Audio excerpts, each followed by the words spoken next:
welcome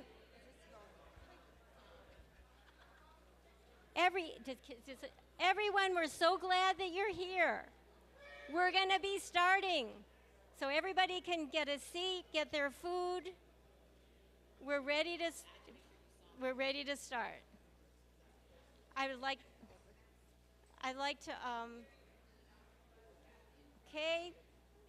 to welcome you all, and we're very glad you came on a Thursday evening to this event. Can you hear me?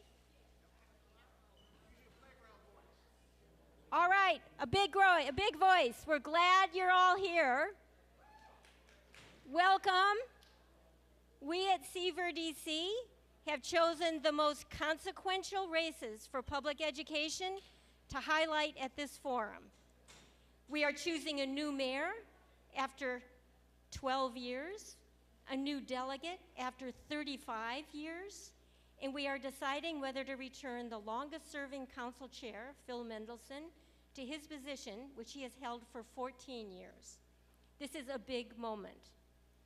As you can see on the back of your program, the mayor completely controls DCPS and appoints the head of OSSI as well as the Public Charter School Board.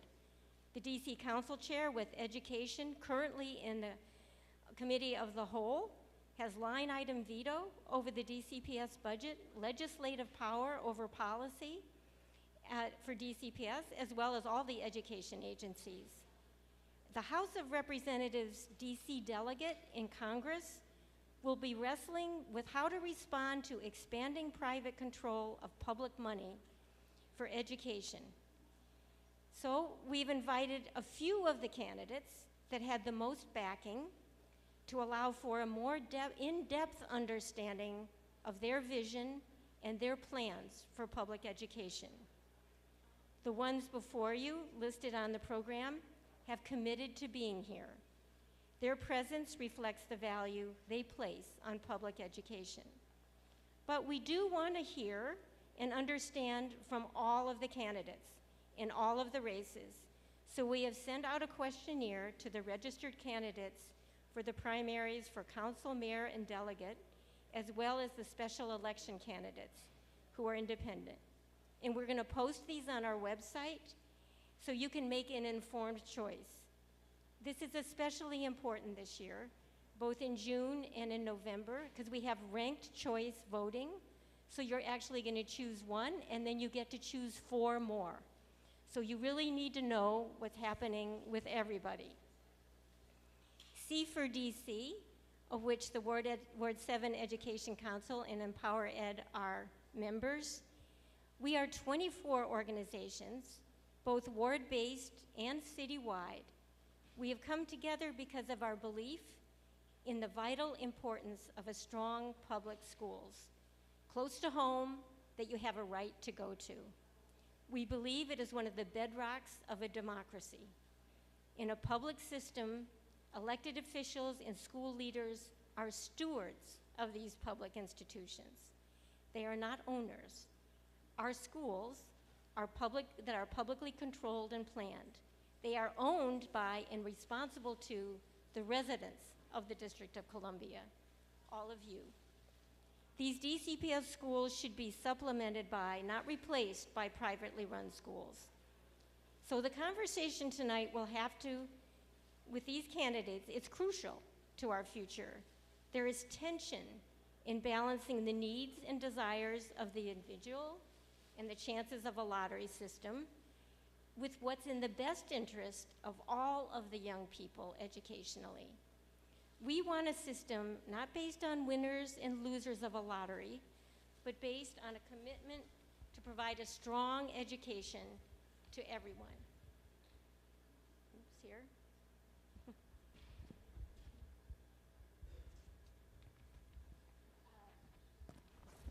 We want a good program in every ward, giving more to those who need more, engaging teachers and families in defining the issues and the solutions, as well as concerning ourselves with equity. The concept of good government is under assault nationally. With this election and the one in November, we have come together to be informed, to get ready to vote with our limited rights, to assert our values. Our values that lift up public education for all of the younger people living in DC, regardless of immigration status, the language they speak, their economic status, their sexual orientation, or their needs. We will work together to ensure that we are a family-friendly city that will protect, nurture, and educate. This is what prompted C4DC, with special focus from Ward 7 and Empower Ed, to be here tonight. And with that, I want to first say that we're going to have index cards. Scott, so if you have questions that come up, he will come along and collect them, and we'll make sure the moderator gets them, or gets them. And I'm happy to introduce Dr. Marla Dean, the chair of the Ward 7 Education Council, and our host, Ward 7 at this church, for tonight. Thank you.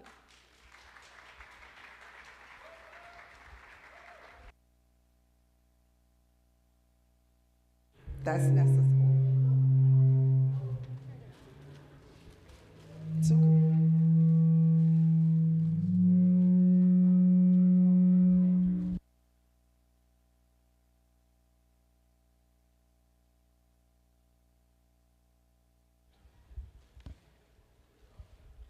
Good evening. Good evening. I'm Marla Dean. I'm the chair of the Ward 7 Education Council. Each ward has an education council, and each ward's education council is a part of our coalition. So I know it was tough getting over here. Traffic was difficult. I want to say this. This is what our students experience every day, getting to other parts of the city. I had to put that in. Just want people to know. I'm too close, I'm too close. Okay, oh, you think I'm gonna fall? I'm not gonna fall. Okay, thank you. Thank you, oh, the camera, thank you. Before we get started, it would be remiss if I did not acknowledge our council member, Wendell Felder, for Ward 7, for being here since we're in Ward 7. Okay, and now we're ready. We're ready to start with the mural component of our, I can't even think today. I got old lady brain today, of our forum. And so we want to begin quickly. We want to bring up Vincent Orange, candidate for mayor. We want to bring up Gary Goodweather. I'm sorry. Oh, you're going to come up that way? Candidate for mayor, and then Janice Lewis George, candidate for mayor.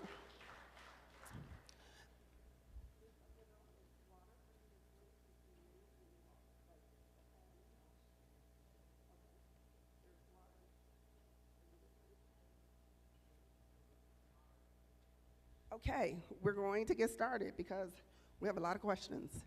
And let me just say this, with all the questions that we have, we still have many more questions that didn't make the list. So let's get going. First, candidates. We'll go from my farthest to my closest. You have 90 seconds to tell us about you and why you're running for this position. Thank you. Gary, you want to go first? When you start speaking.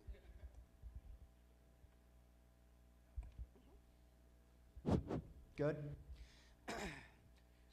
My name is Gary Goodweather. I am running for mayor of DC because we need to start to expect more from our services, from our city government, and from our leadership.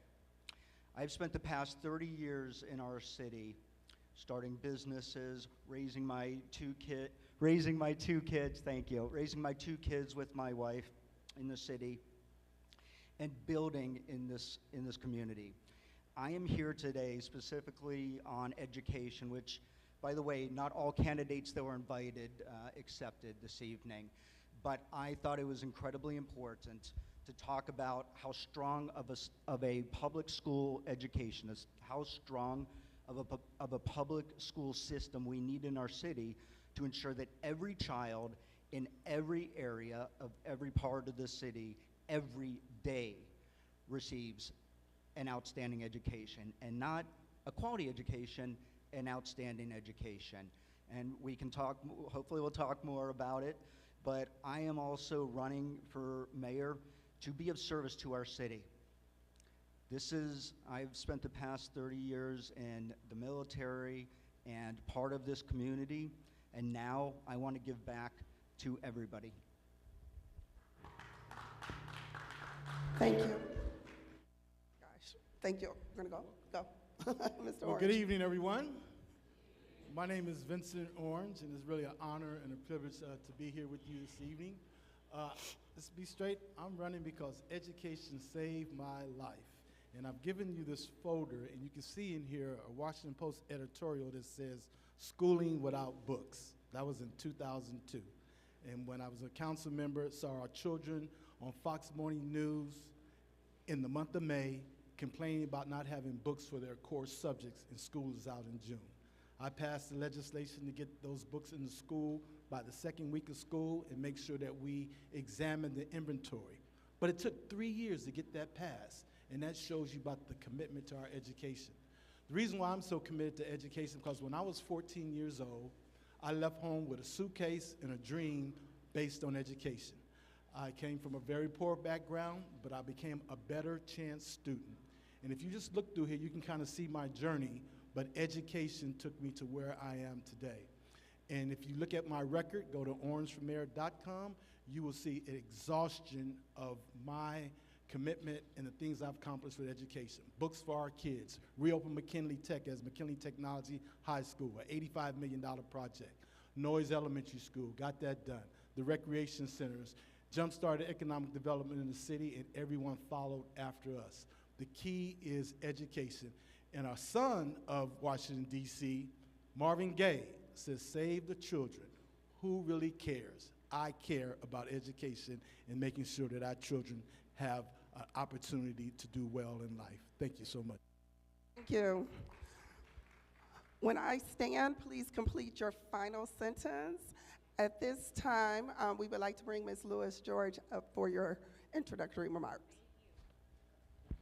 Thank you. Good evening. My name is Janice Lewis George. I am a proud third-generation Washingtonian, but I'm also a proud third-generation proud DC public school graduate. And I'm also proud to have served as student board member on the DC Board of Education. And I'm running for mayor to put people first. And to put people first in education, for me, means that there are excellent schools in every ward in our city. And no matter what neighborhood you live in, you have access to quality education. And what that means for our students and our parents and our educators is that how I lead is by centering and listening to educator voices, listening to parent voices, and listening to student voices. And in listening to your voices, doing the things I know that you all have called for, making sure we address transportation needs in schools for our students, making sure every neighborhood has the same access to opportunity in education and educational programming, making sure our students with IEPs get their IEPs addressed and our special education teachers get the supports that they deserve. That means doing the work, and I am the only candidate who has a record who've shown up since day one for education. My first legislation was digital equity, to address digital equity in all our schools. That came from parents and educators and students. My Safe Routes to School came from making sure we had traffic safety around all of our students. My work as facilities chair to improve work order integrity in our schools came from listening to you, and that's the mayor I plan to be, one for all of our students, no matter the LEA. Thank you. Thank you. Okay, I want to remind everyone, if you have a question, that Scott is going to be passing out cards. We also have, this is being streamed on YouTube, and we will be taking questions from YouTube also. With that, let's get started. And excuse my hoarse voice, but we're going to make it through. The first one is around school closures and budget pressures, okay? So budget projections will create pressure to close or consolidate schools? What is your approach to making those decisions?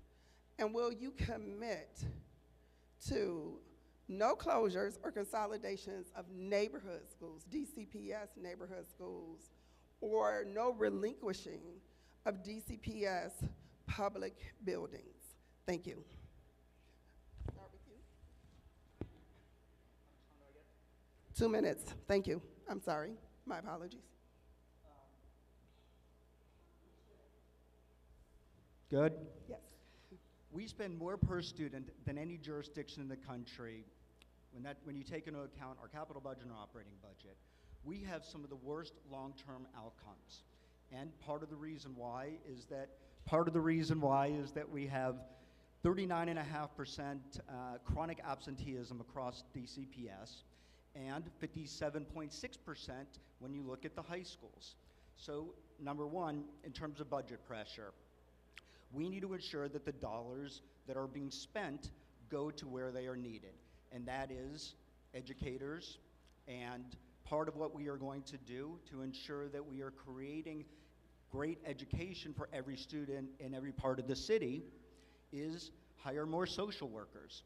We're going to have mental health professionals, and I want to repeat this over and over again, mental health professionals, because mental health is health, and it is central to ensure the success of our students. We are also going to have special educators. We're going to expand special educators and literacy coaches. We, in Washington, D.C., test at the end of 3rd grade. This is important because after 3rd grade, you stop learning to read and start reading to learn.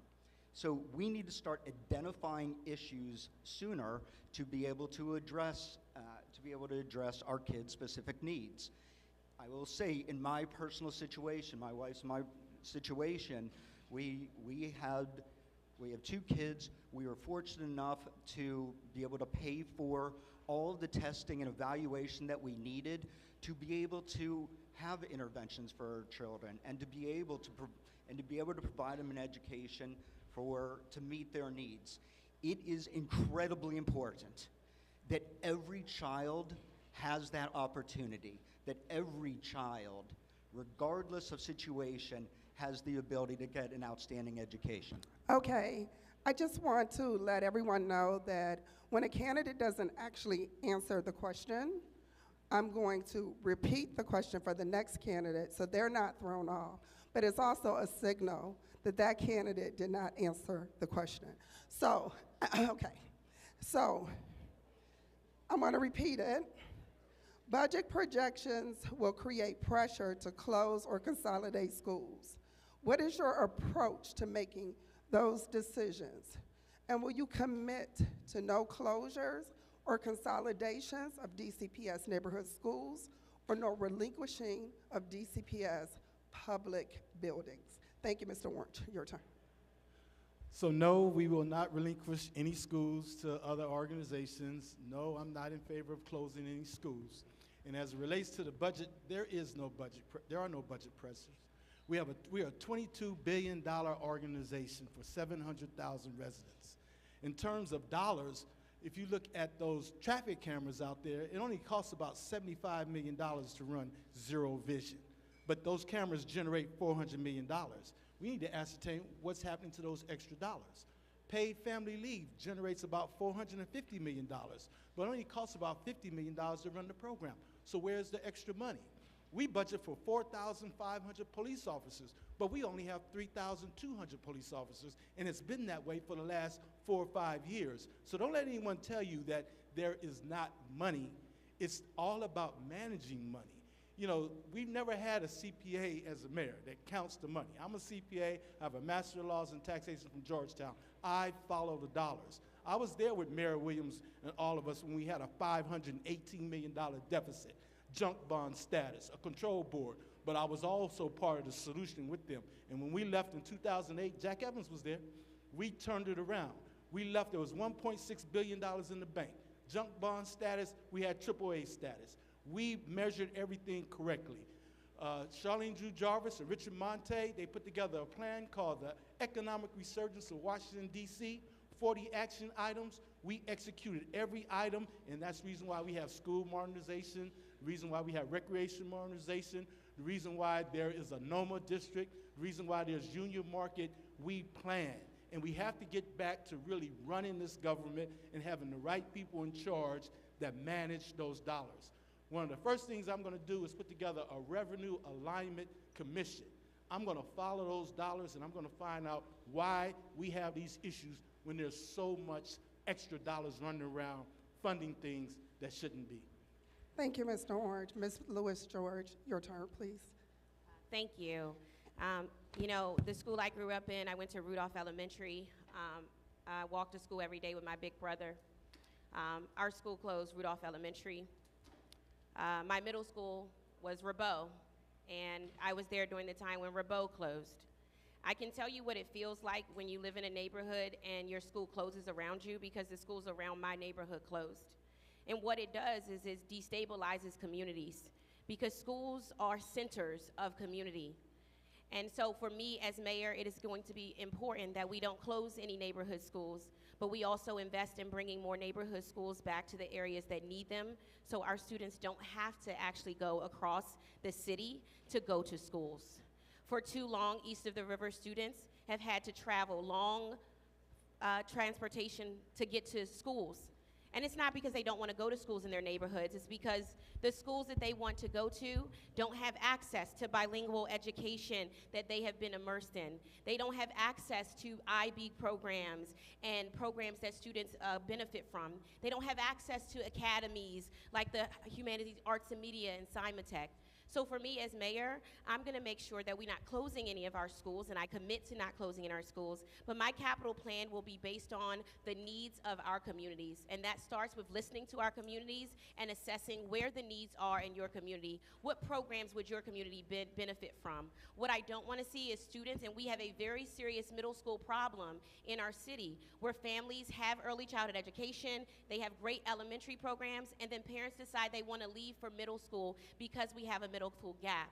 I commit to addressing the middle school gap by providing middle schools east of the river that have the same programs as all schools throughout the city. I commit to making sure that our capital plan also revisits modernizations. Many of our schools was modernized early on, and those schools are not in good condition. So we have to look at remodernizing schools that were on the early modernization list, and also looking at schools that need to be modernized and have not been doing so. And that's what I'll prioritize in my capital plan. Thank you. Thank you. Okay, we're going to keep in this kind of general category. This is about cross-sector enrollment and efficiency. Many DCPS schools, particularly east of the river, are under-enrolled. So we're competing for the same students east of the river. We really want to think, does that make fiscal sense to do that? And what steps will you take to address those inefficiencies? And who bears the responsibility for making the hard decisions on this issue? Thank you. Okay, so with regards to the last question, that is the point, is that we are talking about closing schools, realigning schools, modernizing schools, which we spent an incredible amount of money to do over the past several years. And our outcomes are still declining. That is the point. We need to be focusing on students where they are, wherever they are in the city, so that they are not traveling 45 minutes away, because that is not productive for the child. This is where we have a plan with our Capital Corps. We are going to create a citywide civic organization to be able to provide a pipeline of educators, of mental health professionals, and including one of the branches is early childhood development, because we can't talk about where we are in the city and where people are in the city from a fiscal responsibility. And by the way, I'm the only one who's actually run anything in this race. I'm the only one who has an MBA in finance from Johns Hopkins University, which I received here. This is what we do. We develop solutions. And in terms of fiscal responsibility, we need to be focusing on not cuts, but we need to be focusing on being able to get more revenue, more income for our city, for our residents. Because without income, without tax revenue, without being able to educate our kids, which is fundamental to everything else, making fiscal or hard decisions, that's the easy part. Thank you. Mr. Orange.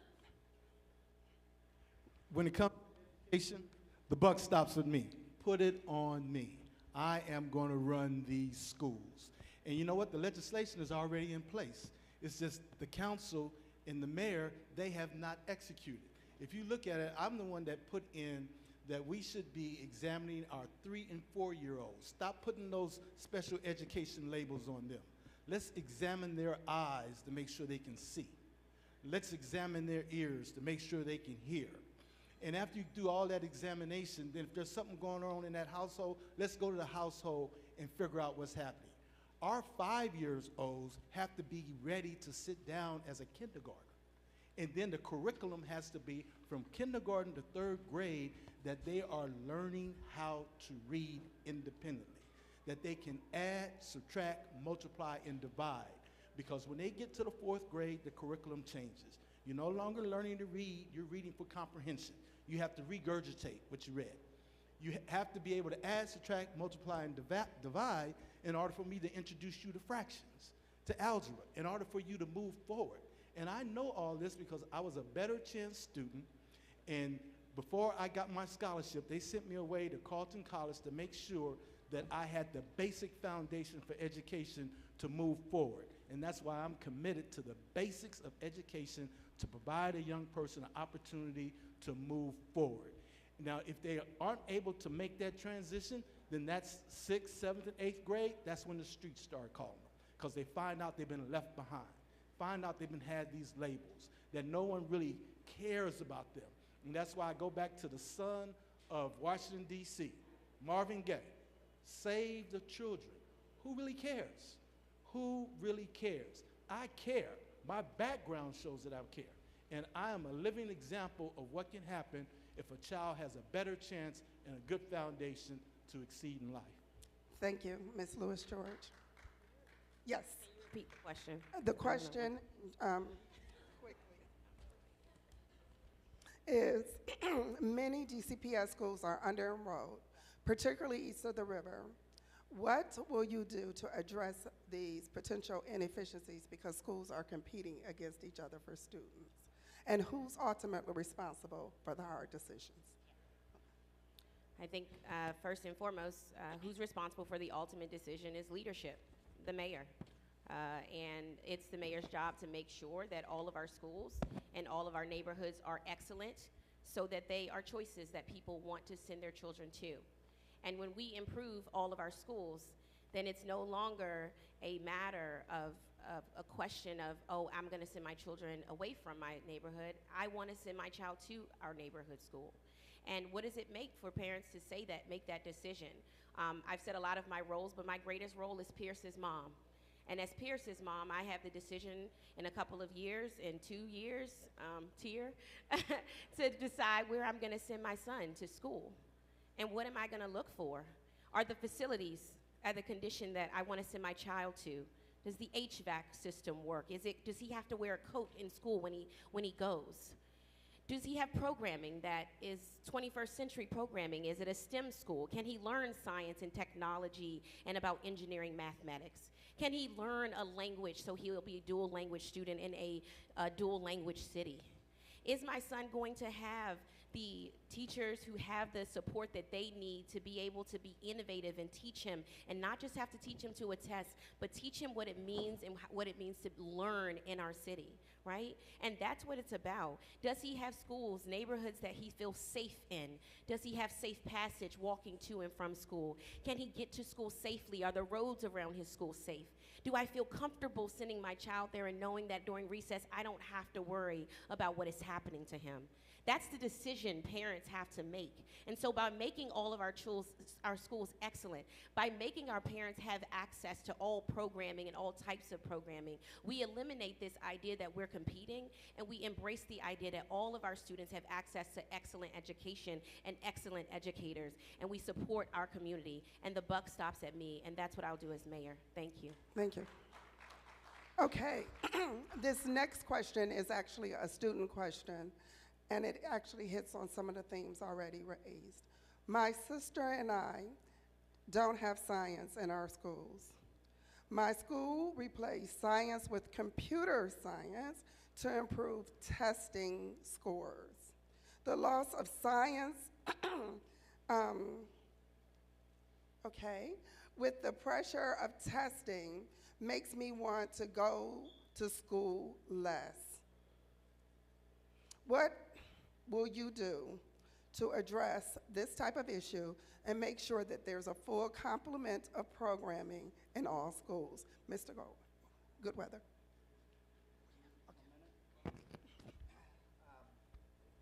This again goes back to the two previous questions. It is about meeting the kids' needs where they are. We need to start testing, thank you, I appreciate it. We need to start testing kids or evaluating kids earlier. The earlier you can have interventions, lead to better long-term outcomes. So as we talked about, we start learning to read, stop learning to read at the end of third grade, and at the beginning of third grade, at the end of third grade, we start reading to learn. And this is where we need to make sure that in every area of the city, I don't even want to say school. I want to say in every area of the city, whether it's a community center, whether it is a school, that we have all of the services that we need in every area of the city to meet the kids' needs, every kid's needs. Thank you. Mr. Orange, you're next. 1 minute. Mm-hmm. Basically, this is a curriculum question. And so, we really need to examine the curriculum that's taking place in the schools. And what is that curriculum really designed to do? What is the goal of DC public schools and charter schools? And we need to place that measured outcomes on the superintendent. If I hire a superintendent, he's going to have measured outcomes. 80%, 85% of the students must graduate with a high school diploma. 85% of the kids must be able to read independently upon going to the 4th grade. We don't talk about measured outcomes. We keep criticizing and criticizing and criticizing. Let's get someone in there that's willing to get in there and get measured outcomes. 3, 4, and 5-year-olds, there's a measured outcome. When you hit the 3rd grade, there's a measured outcome. When you go to middle school, there's a measured outcome. And when you get that diploma, there's a measured outcome. And that diploma has to mean something. And if it doesn't mean anything to the mayor, it's not going to mean anything to anyone else. Thank you. Ms. Lewis George.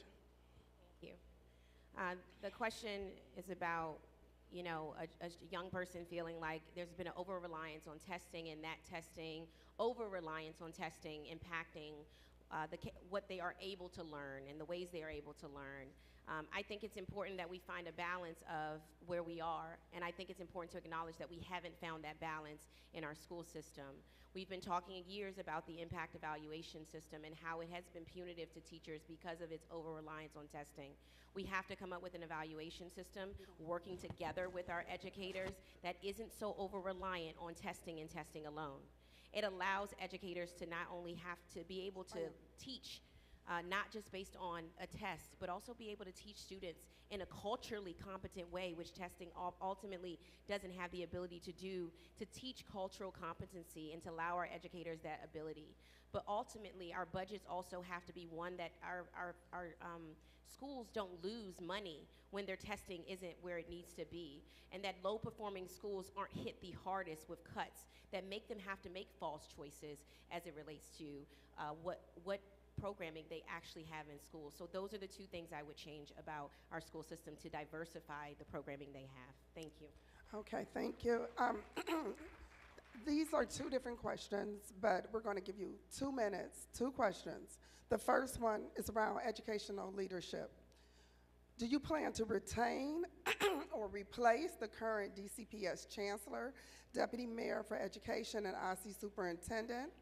What specific qualities and priorities will guide your selection or your decision to keep them or not? The second question is about mayoral control. We are in a city with mayoral control.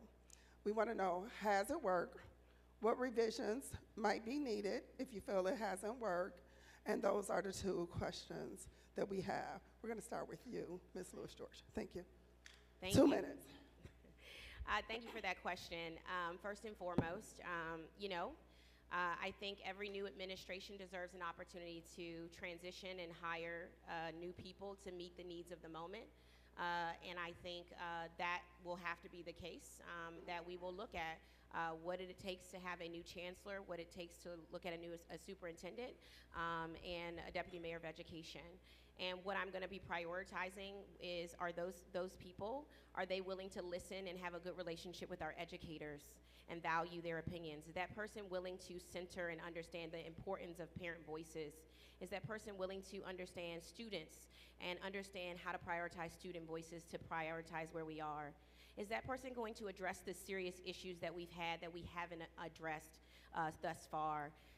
Is their superintendent going to be willing to address the transportation issues that parents have been testifying for 5 years about fixing?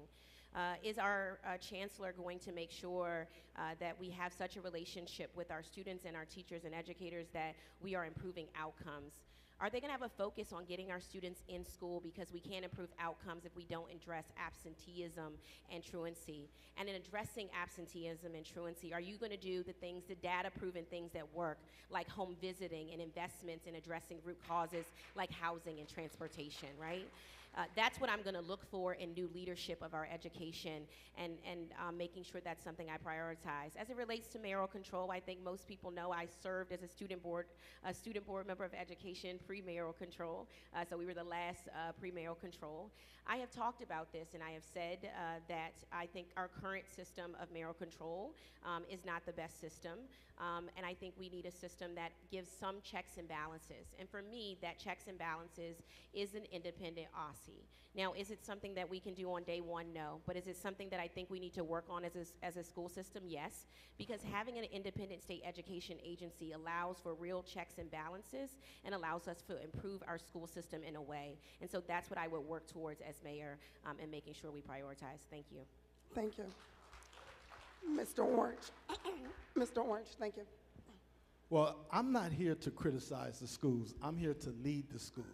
I'm here to examine what's taking place in the schools, and I'm here for measured outcomes. I'm going to have a chancellor, and we're going to have to be on the same page. 3- and 4-year-olds have to be assessed, and we're going to take those labels off of these kids, and we're going to make sure they can sit down as a kindergarten. That's one measurement.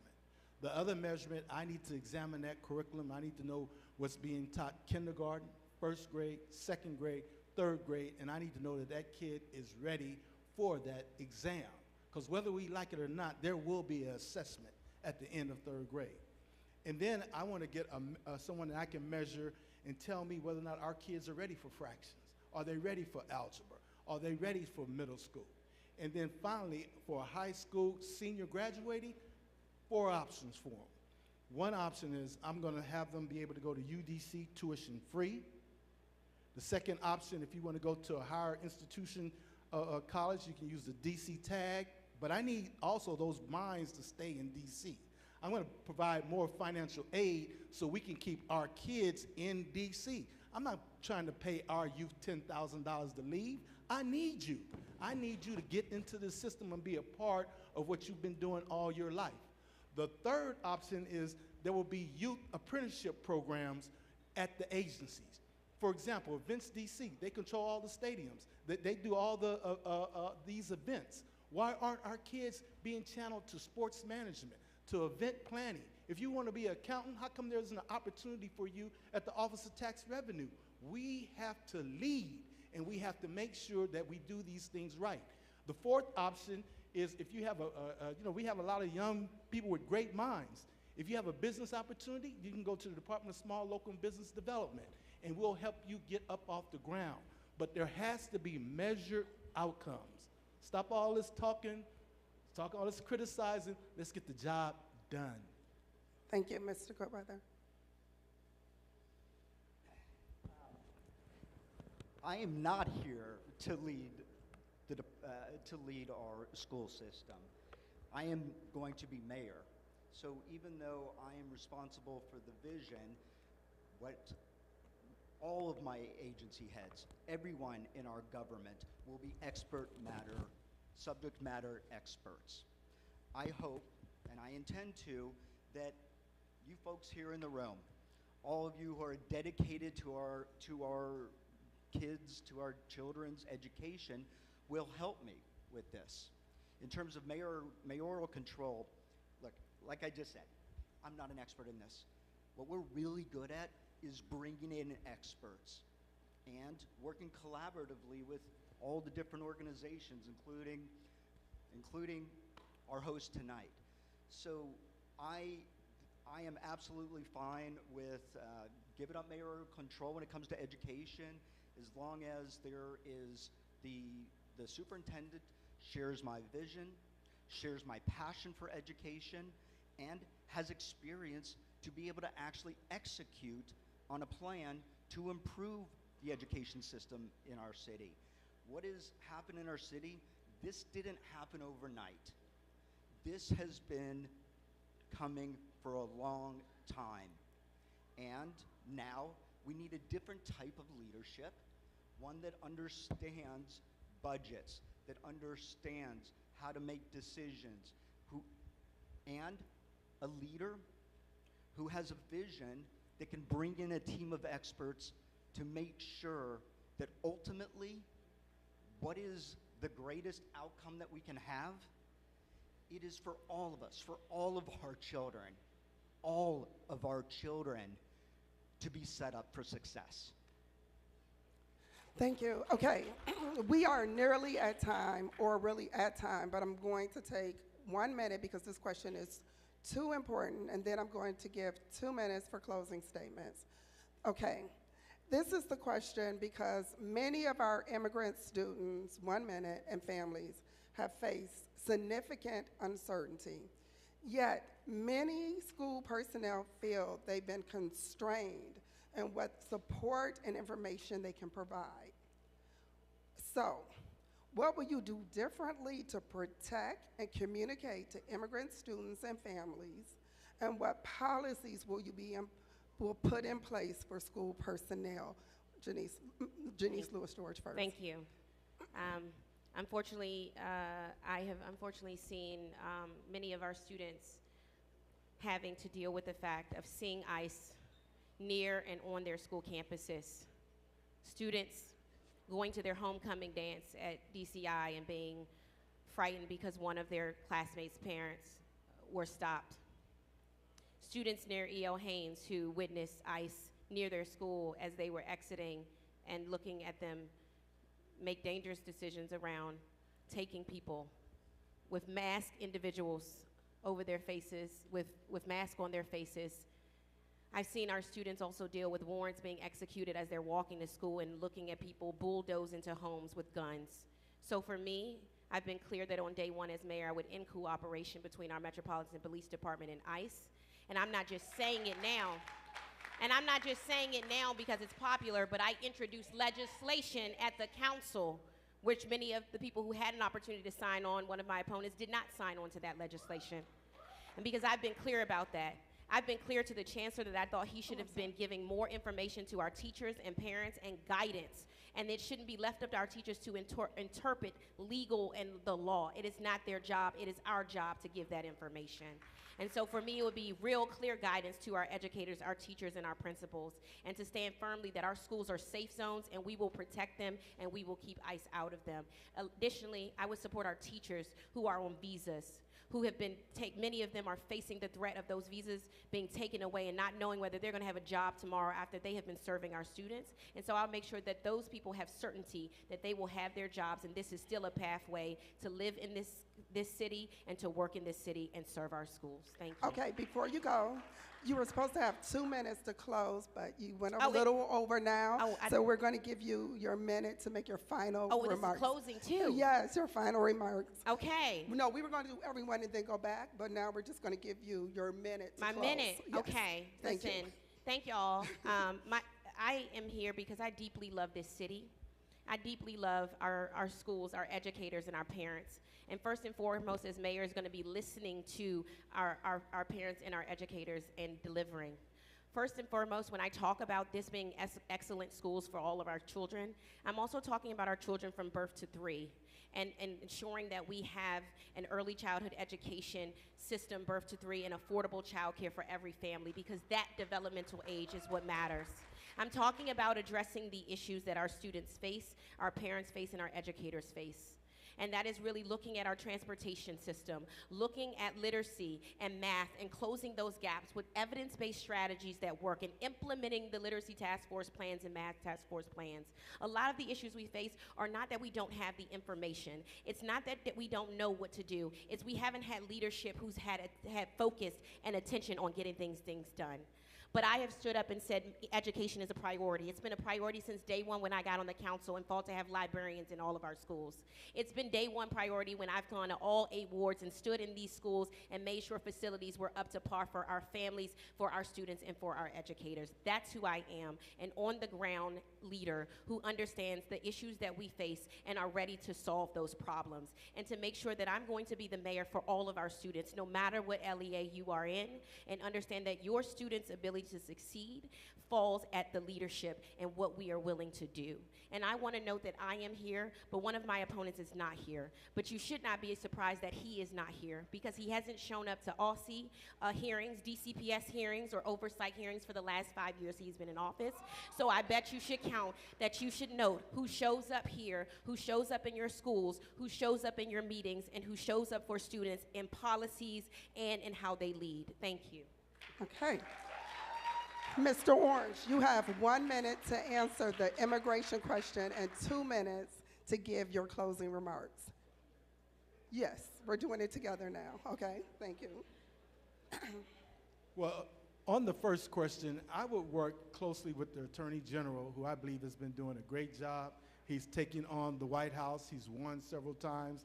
He's just given an opinion on this decoupling legislation as to whether or not we have a $1 billion budget gap, or it could be a $400 million budget gap. So we're following that very closely. But, you know, for our immigrant population, we want to protect them to the full extent of the law. Under my administration, we're not there to cooperate with them, but I'm going to work with the Attorney General to make sure that we are within the bounds of the law. But I can tell you there will be no cooperation. And that is a promise to you. That's what I see the Attorney General doing, and he and I together will make sure we address that in a proper way. Now the 2 minutes? Okay. All right. Well, first of all, ladies and gentlemen, thank you very much for giving me this opportunity to be here with you this evening. This is really a very defining moment in the history of Washington, D.C. And we have to be mindful of Article 1, Section 8. We can say we're going to go poke the bear, but the bear still has Article 1, Section 8 and a Supreme Court. And we have to make sure we're not down there to deal with him in fear, yet we will not fear to negotiate. Those are the words of John F. Kennedy. So we got to find the common ground. He wants public safety, I want public safety. But you know what? You can't provide us public safety. We're going to get back up to our 4,500 officers, and we as a community, we are going to protect our community. We need economic development in this city. We need to make this family entertainment. Commercial real estate, office buildings, that's of the past. So how will this city generate revenue to make sure that we can fund these programs? It's going to be through family entertainment.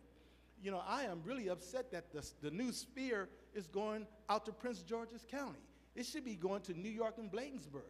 It's a revenue generator. We need to bring people into town. We don't build cars. We don't make widgets.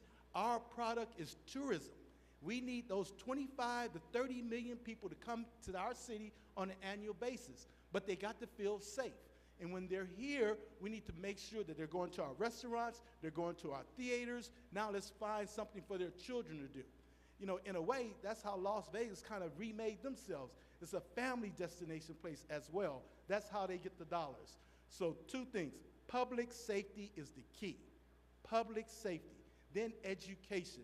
My wife is here. Gwen, please stand up. She's been in the school system for 50 years. Under Michelle Reed, she got expert status every time.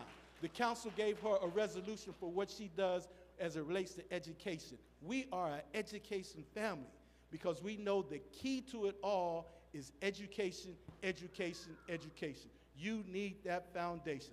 Thank you all very much. And once again, in the words of Marvin Gaye, save our children. Who cares?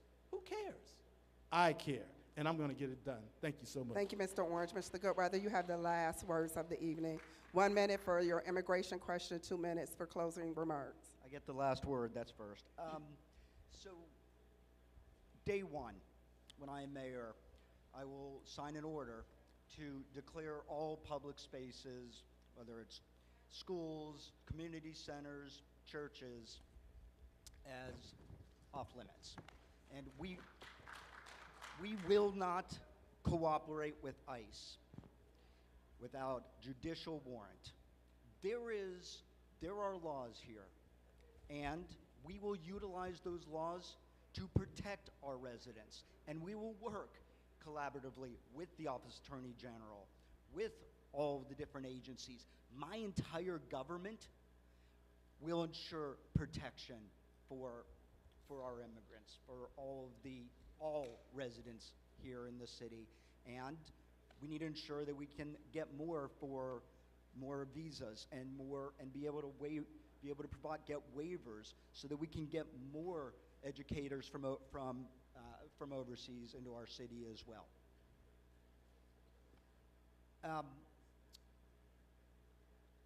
Look, it is a long time coming that I am here. The education system has not been successful in our city. We have been focused on the wrong outcomes. However, we have this incredible opportunity to redesign our education system and redesign it in a way that supports every single child. And we have all of the resources that we need to accomplish that. Again, everybody in this room, all of the intellectual capital that we have in our city, and all of the passion. We also will, I just want to address early childhood development for a moment. So as part of our Capital Core, as I mentioned, that we have 8 different branches. One is early childhood development, and we have funding for it. Please take a look at goodweatherfordc.com. Take a look at the plan and see how we're going to fund it. What I am not going to do is pay for early childhood development by raiding the Teachers Equity Fund. We have the ability to be able to find dollars and use them more effectively and get better outcomes. I appreciate it. I truly thank you all for coming tonight. And look, I would love for you all to be inspired by education, because education is foundational to everything. It is foundational to be able to create a city for everyone to be set up for success, to ensure that everybody is successful. Thank you. Thank you. As we close this part of our forum, the Mayoral Forum, we want to say thank you. We want to let you know that we have over 60 people watching online. So we have a strong online presence. We thank you for being here, standing room only. In addition to that, we want to let you know there were so many more questions that we just did not get to, but each candidate has been given a candidate questionnaire, and you can go to our website, Coalition for DC Schools, and you can find those questionnaires as they come up online. We're going to move quickly to our next forum. We're going to give everyone a chance to just grab something really quickly as we bring up our next forum. Thank you very much.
Good evening, everybody. There are a number of empty seats up front. If you don't have a seat and you want to move up, please do. We can fill all those seats.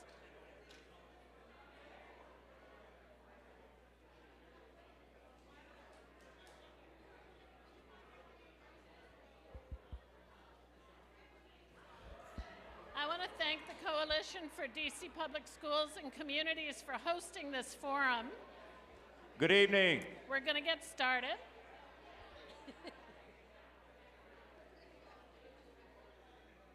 You mentioned snacks, and that's kind of the end of it, right?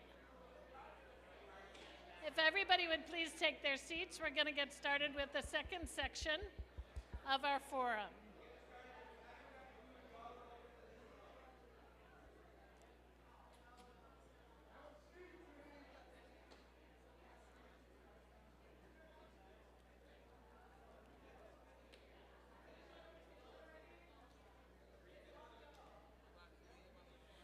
So welcome, everybody. My name is Lee Dingerson. I've been a resident of the district for about 40 years. I have two daughters who went to DC Public Schools from pre-K through 12. I currently work for an organization called In the Public Interest, where I'm a senior research fellow focused on school privatization issues. I'm really pleased to be here, and again, thank you to C4DC for hosting this forum. And I'm excited to introduce KENNY, ZALESNE, and Robert White, who are running for the position of DC delegate.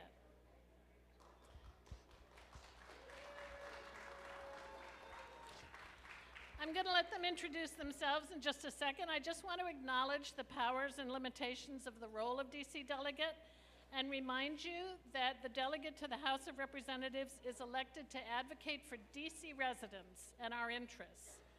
The delegate can introduce and co-sponsor legislation, can serve on committees and even chair committees in Congress, and they can participate in debates on the House floor, but they can't vote for final passage of bills. With that, I'm going to let KENNY and Robert introduce themselves. You'll have about 90 seconds. We want to welcome you and talk a little bit about why you're running for this position. Great. Thank you so much, Lee. Good evening, everyone. My name is KENNY ZALESNE. I am the proud daughter of a lifelong 11th grade English teacher. I've held many senior roles in my career, including in the White House and at the Justice Department, but my favorite job in my career was serving as president of Peer Forward, a nonprofit that helped thousands of DC students become the first in their families to go to college. Peer Forward was founded in the basement of a teen center in Adams Morgan, and it was based on this simple premise: that the most influential person in the life of a 17-year-old is another 17-year-old. So in this program, we identified the most influential students in an 11th grade class. We taught them how to fill out the FAFSA and choose their college list and write a compelling personal essay. And we taught them how to teach their peers how to do that, so that they, in turn, would change the college-going culture of schools, including Eastern and Maya Angelou and other schools in this ward, on this side of the river, and across the city. Barack Obama was so impressed by the impact we had in this city and across the nation that he gave our organization a big chunk of his Nobel Peace Prize money. As your delegate to the House of Representatives, I will continue to fight every day for DC's students, parents, families, teachers, and schools. Thank you.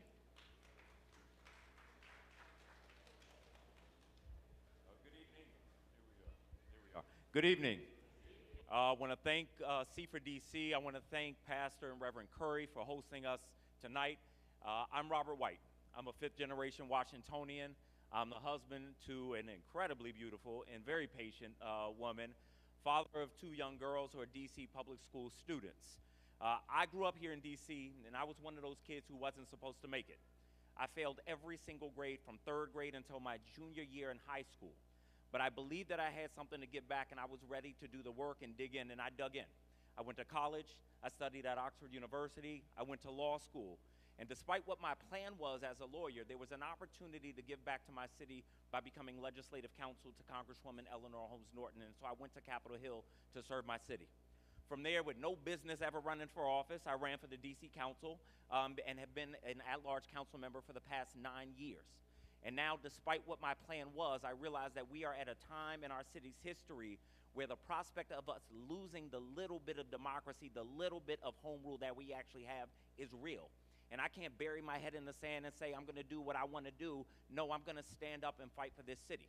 So I've decided that I'm running to replace my former boss and mentor, Congresswoman Norton, who I was with earlier this evening, because I love this city so much that I will do whatever it takes to save this city, to save our democracy, and to keep us alive until we get this person out of the White House. So I look forward to being with you this evening. Thank you. Thank you both. I'm going to jump right in. The administration has called for closing the Department of Education, which was created to ensure that student civil rights are being protected. As DC's delegate to Congress, how will you fight to sustain and enhance the role of the Department of Education in the nation's public schools and in the district's public schools in particular? You have 2 minutes. It's been a long time project of the Republican Party to kill the U.S. Department of Education. They tried over and over and over, and finally Trump got it done. Now, I will say that many of the services of the Department of Education are being successfully transferred to other departments. So that's a key thing to watch for as delegate. But what is suffering and what is missing and what is going to become worse are the protections for civil rights of our students, supports for English language learners, and supports for students with disabilities. And that is, and DC is going to bear the burden of that more than almost any other part of the country. And it's a disgrace, it's deliberate on their part, and we have to fight back. Now, the remarkable surprise is that some of the programs in this last appropriations bill of a few weeks ago were preserved. Title I funding is level, if not a little bit up. Same with TRIO funding. But those funds for civil rights, English language learning, and students with disabilities are in grave jeopardy. As your delegate, I will do what only the delegate can do, which is find us partners and allies to fight with us and for us. Because when you have no formal power, like when you're DC on Capitol Hill, the way you get things done is you find partners and allies to work with you. That's my superpower. That's what I've been doing for 30 years in the public sector, the private sector, and the nonprofit sector. And I will find us the partners and allies across the country to help fight for those things that are in jeopardy in DC, which is funds for students with disabilities, funds for English language learners, and funds for civil rights enforcement for our DC students. I'm one of probably many people in this room that believe that education is the great equalizer, right? I've seen it in my own life. In my family, my experience is vastly different than everybody else in my family. Not struggling week to week, month to month to figure out how to pay the bills. I haven't been displaced from the District of Columbia. I have a law degree. None of this is because I'm the smartest person in my family. In fact, I am not. All of this is only because of the educational opportunities I've had and I've seized. If we are going to make sure that our young people continue to do better than the generation before, then we are going to have to spend the next 2 years and maybe the next 20 years rebuilding the Department of Education, just like we're going to have to rebuild the rest of the government. I'm going to work with our partners in the region and across the country who know how important this time is, who know that we have to have a high common standard, that we don't send all the programs to the states and make it less efficient and cost more money. We centralize the ones that need to be centralized and send the money to the states for special education, because in our city, there are a lot of students who don't learn like every other student in the classroom. I'm a father who's trying to navigate how to do this with my daughter.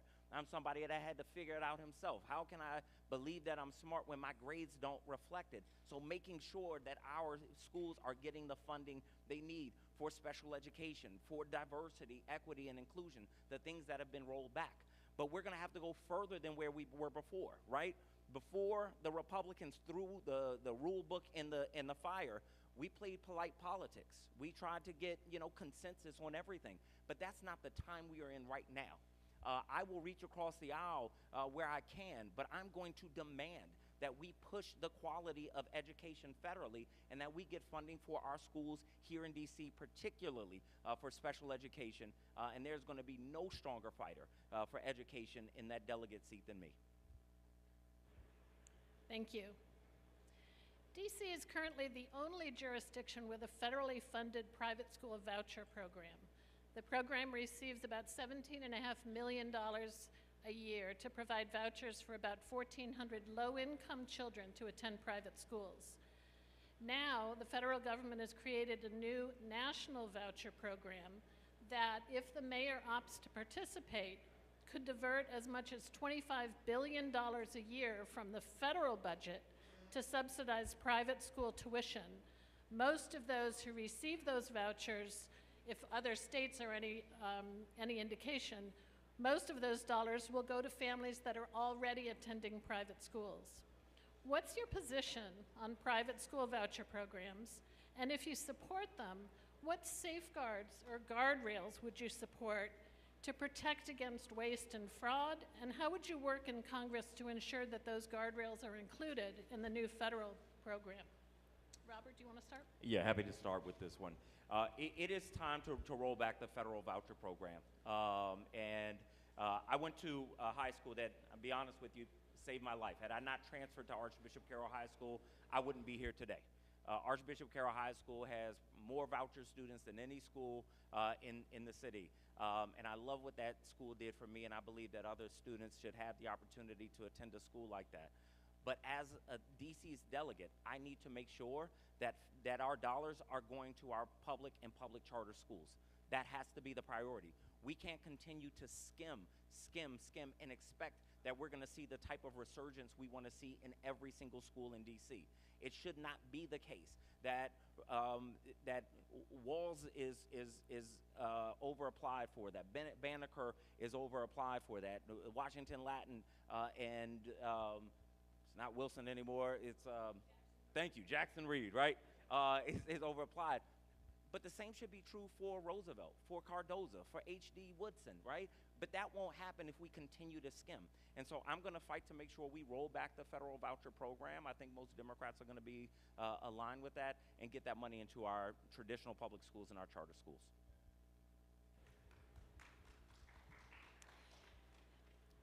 The reason DC has a greater percentage of charter school students than any other city in the country is because of an earlier version of congressional Republican meddling from 25 years ago, when Newt Gingrich and his band of an earlier version of MAGA Republicans used DC as a laboratory to do things here that they wouldn't dare do in their own home districts. And they try out the experiments here so they can perform for their constituents without bearing any of the responsibility or accountability for the people who actually undergo the experiments. Now, I will say that in the 25 or so years that this has been true, public charter schools have served many DC kids very well. And I think at this point, the combination of DCPS and public charter schools is giving families more choice. It's respecting the wide diversity of student needs and student talents, and it's giving parents more options to match their educational needs to their specific children. I am not a fan of taking more federal dollars to give to private schools.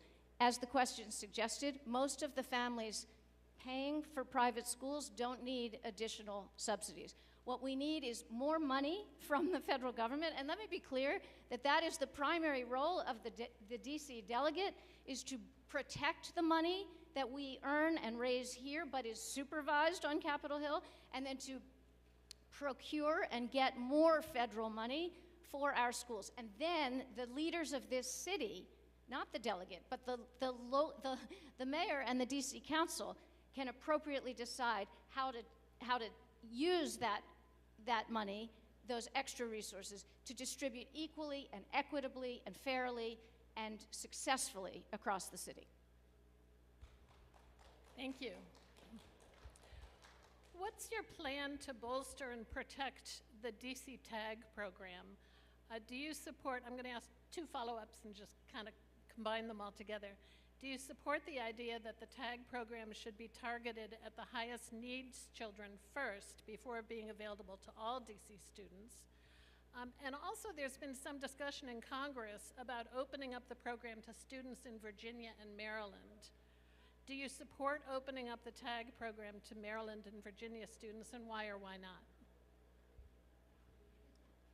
not? The DC TAG program was recently, finally, and in a long overdue way, increased. And I'm delighted about that. Glad to see there is more scholarship money for more DC high school graduates to go to more universities around the country. I do think the program should be means tested, meaning we should not be giving it to DC's wealthiest families. It should, of course, be targeted first to the families with the least means. Talent is everywhere in this city, but opportunity is not. And programs like that are designed to make sure that opportunity is spread more equally to more students with talent in every corner, in every neighborhood of the city. And the last part of the question was Virginia and Maryland. No, they should not participate in DC TAG. They have public universities that are free or low cost for Maryland and Virginia residents. The reason DC TAG exists is we don't have the same level of public university resources for our kids. I do support a great deal, much more cooperation with Maryland and Virginia. In fact, I have proposed a capital caucus that the DC delegate will lead, and Maryland and Virginia will be part of, and we need to collaborate in order to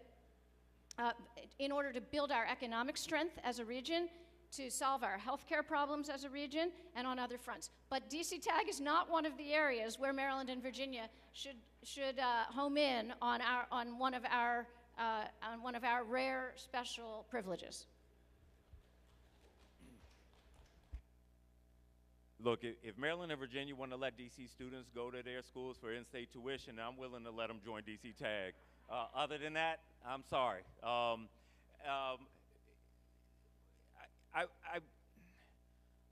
would not means test DC TAG. The history of DC TAG was created because DC doesn't have a robust in-state higher education system like other states. Other states don't means test their in-state tuition, so this is an alternative to in-state tuition. When we start to change it and make it means test, we make it something different than what it was, and I think puts the entire program at risk. What I do want to do is fund more federal dollars to our university, the University of the District of Columbia, a federal land-grant university that gets some but not enough federal funding. The University of the District of Columbia and its current president have shown that it is on a strong trajectory, but we have to continue to support it.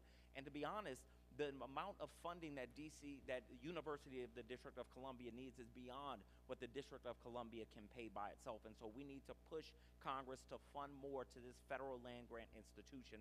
And I'm going to fight to make sure that UDC gets that funding and that we continue to expand and strengthen DC TAG. Thank you.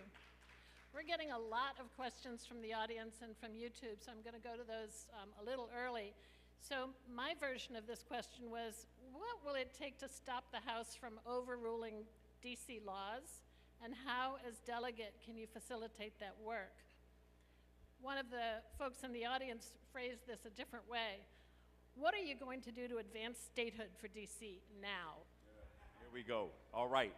So the two questions are very similar answers, right? Members of Congress are going to continue to vote against DC unless there are consequences. Right now, no one wants to put their neck on the line for DC if they don't have to.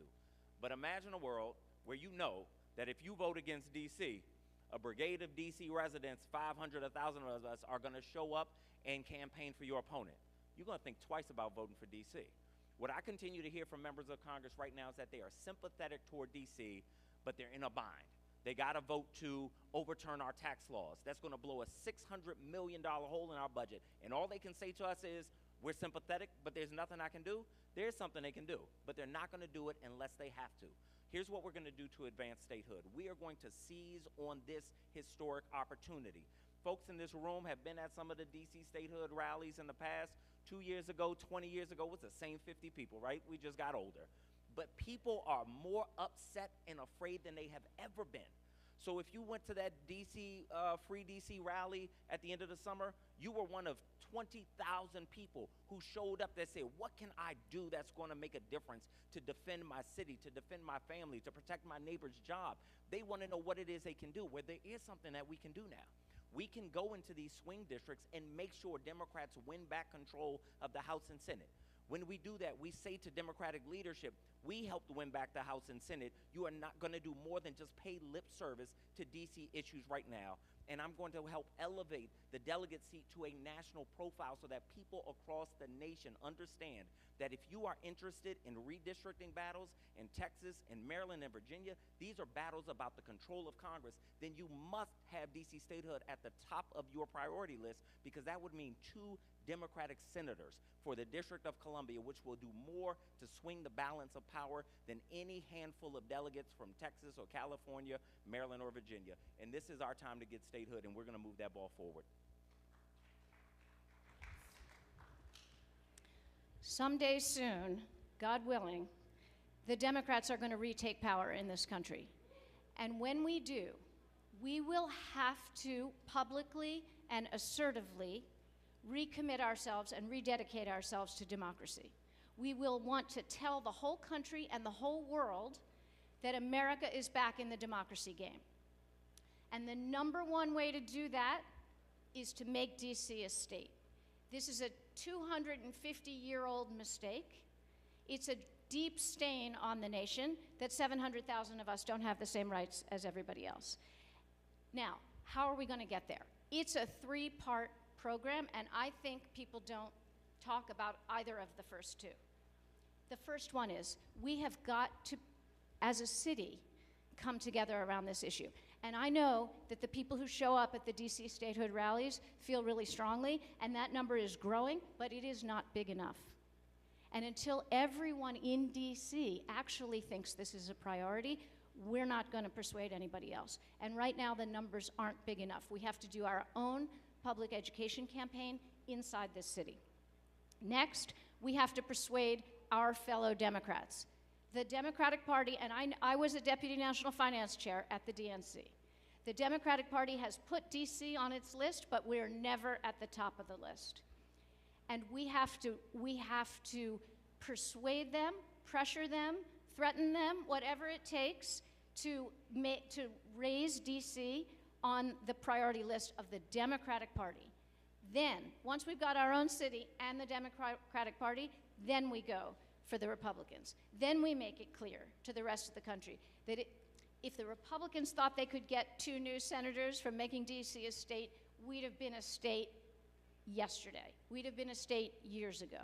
But we will not win this fight till we build support in the city and then across the Democratic Party. Then we'll be strong enough to win it at a national scale. Thank you. I'm going to get back down into some of the specific issues affecting DC schools. One of the most effective tools in closing opportunity gaps is the community schools model that brings in wraparound supports for students and enhances real community and parent engagement. Community schools increase academic outcomes, attendance, and more. In 2023, DC received a 5-year, $2.5 million grant to build community schools. But early last year, the Department of Education notified the district that that grant was being non-continued as of the end of last year. What strategies will you use to respond to these and other federal funding cuts to our full-service community schools and to our schools in general? I love community schools. It's a great idea. A neighborhood has this phenomenal asset of this building, and if we only use it in the daytime, that's a huge oversight. It's a huge waste. It should be used for adult education at night. It should be used for other community programs at night. Community schools think about how to use all their assets 24/7, all the members of the community, how to think outside the box and use the building, the fields, the teachers, the personnel in non-traditional ways. It's very smart. It was a great federal program. We should have more of it, not less of it. It's just one of the many things on the list that the DC delegate has to fight for on Capitol Hill. And the way we fight, I want to be, again, clear. We don't just emote. We don't just get indignant. We don't just get loud on social media.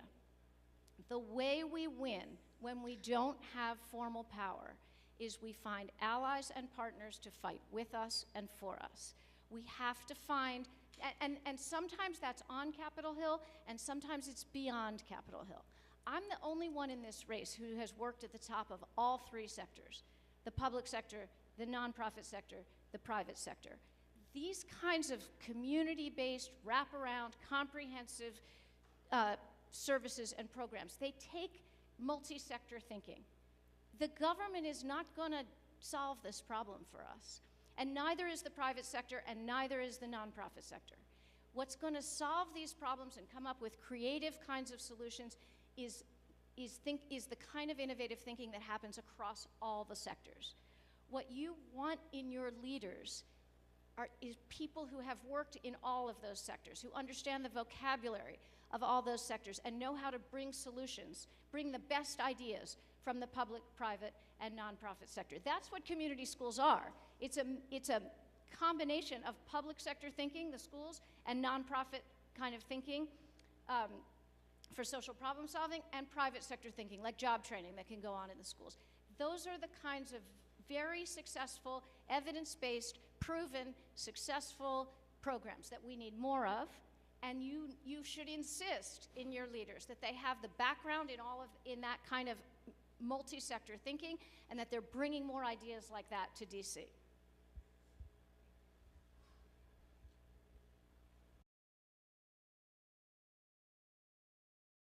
A lot of parents in this city grew up in DC schools and didn't have a good experience.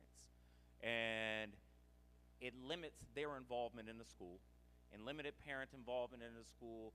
It means that their kids often statistically will not do as well. So we need community schools because that's the way to get parents engaged. When we get parents engaged, we have better connection to the kids. So we need to fund that. Federal government has more money than DC, so yes, Kenny is right, we need partnership, right? But partnership without money ain't gonna get you very far. So we need somebody in the delegate seat because community schools are going to be funded locally. We need somebody in the delegate seat who knows how to make the delegate seat work for the economy of DC so that our next mayor can fund these community schools. How are we going to do that? Well, a lot of people believe the delegate seat doesn't have a lot of power, and I would say we need to make sure we know we have somebody in that seat who knows how much power there is in that seat. If you have been to the Wharf, to the Navy Yard, to Hill East, to St. Elizabeth's East, then to Walter Reed, then you have been to a place that used to be federal land. The delegate got the land transferred to DC, and it became housing, jobs, businesses, revenue for the District of Columbia that can fund programs like community schools. I know that work. I worked on the Wharf. I worked on Hill East. I worked on Walter Reed. I'm going to next, as delegate, work on LaFont Plaza to open up these landscapes that draw funding, billions of dollars into DC's revenue so that we can fund community schools. Yes, I'm going to fight for this grant to return. Everybody running for this seat is going to fight for it, right? Hopefully we get it. But if we don't, guess what? We need the revenue to be able to fund it locally. And there's no seat that is going to affect our economy more in the coming years than DC's delegate seat. And I know how to use it, and I'm going to use it to our benefit. Thank you. I'm going to combine two questions here that came from our audience. How would you address the inequity of resources for DC schools, particularly schools east of the river? And with the impending cuts to initiatives that even mention diversity, equity, and inclusion, what is the possible route for ensuring that students in DC aren't shuffled into career development programs that support data centers, for example? I'm sorry, career development programs that support data centers? For example, Okay. in jobs that support Okay. data centers, yeah. So most of this is going to be the job. Most of this, I'm gonna elect somebody as mayor that's gonna make sure that they fund equitable schools. We're not going to, from the federal level, dictate to DC where the funding goes. We will get funding for school programs. But one of the things that's incredibly important for us to do right now is to come to terms with the fact that there are a lot of young people, given the changes of our economy, a lot of young people that are not planning to go to a traditional four-year college. And with the changes in our workforce and where the workforce is going, a lot of these folks realize that we need to focus a lot more on traditional trade and vocational education. This is something I've been like pounding the pavement on in the council, trying to get enough of my colleagues and the mayor to understand how important this is. I married into a family where my wife's father was now retired, a journeyman electrician. My wife and I are both lawyers, but he, with his good union job, traditional trade, helped us pay for our wedding, helped us pay for our home. They retired, right? And meanwhile, we have young people in our high schools right now in 10th grade, 11th grade saying, I'm not going to college, so why am I still showing up? That is a very dangerous question. And so if we're talking about equity, then we need to face the facts of what a lot of our young people are facing. They will tell you, if you ask them what they need, the first or second answer is going to be money. And when these young people know that they can graduate making $70,000, $80,000 and just go up for there, they're going to do that. That means that we need to support that. And as many detriments as there are to being in Congress's backyard, the one thing that we can do is try to make that work in our favor sometimes, where we can incubate national ideas using federal funds, starting in our schools, starting with trade and vocational educations, show proof of concept so that the nation can expand it. But I believe that there is a ripe opportunity for us to get funding to local projects so that we can show that they work. One of the great innovations of the last 10 or 20 years has been a real flourishing of alternatives for post-secondary education. So I told you before, I was president of a program that helped thousands of DC students become the first in their families to go to college. Now that was all kinds of colleges. It was four-year liberal arts colleges, it was four-year public universities, it was two-year community colleges. And now there is an outpouring and a flourishing of different kinds of options. One of my favorites is the learn to earn kinds of programs, where you work while you're in school, you study while you're working, and you can have a much richer and more individualized plan for how you're going to continue your education, but also how you're going to earn money while you're doing it and be set up for success in the workforce. These are the kinds of interdisciplinary partnerships that we need more of, that DC, as Robert said, is well positioned to lead on, to benefit from. That's what we owe our kids.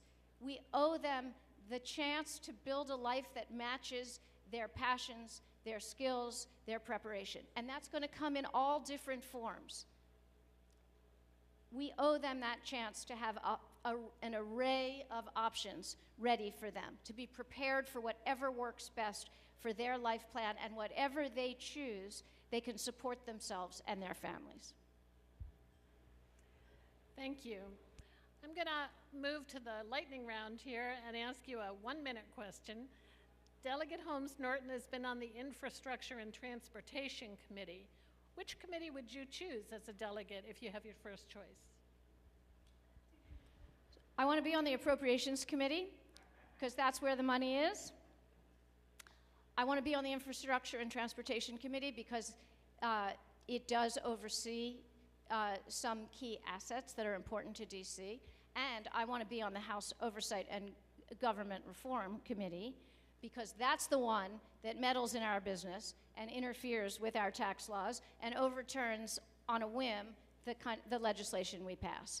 So I aim to be on those committees. And I will say that as as a junior member of the House of Representatives, you don't get a lot of choice, but what helps is if you already have relationships with House leadership and members of Congress and committee chairs.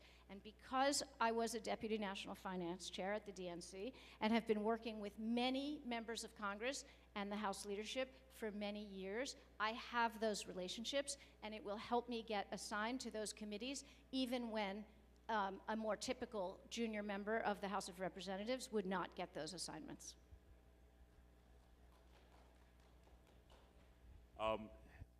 Two key committees that DC's delegate must sit on: House Oversight Committee, that's where the DC subcommittee is. Frankly, that's going to be the front line of the battles with Trump over the next 2 years. DC needs to be there. Second one is the Transportation and Infrastructure Committee. I staffed both those committees. I understand those committees. I understand how those committees work. There currently is no member of the region on the Transportation and Infrastructure Committee, which I believe will give us a strong leg up on being on that committee. DC is in the Oversight Subcommittee, so I believe they will put us on this committee. But it's also, you know, let's talk about members of Congress. It helps to have relationships. It's not going to get you on the committee, but I have members of Congress show up to my fundraisers for this campaign. I've had members of Congress to my home. I know those members as well. I will leverage those relationships, but I also know the work of those committees because I've worked on them. And so I go in knowing how to make them work for the District of Columbia. And that's something that nobody else in this race will be able to do on day one, and we don't have time to waste right now. Thank you. We're going to move into closing statements, but I'm going to actually launch you with one that came in from the audience.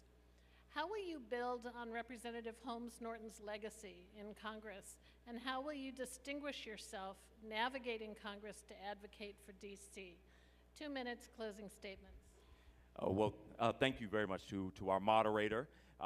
Thank you to everybody for coming for C for DC.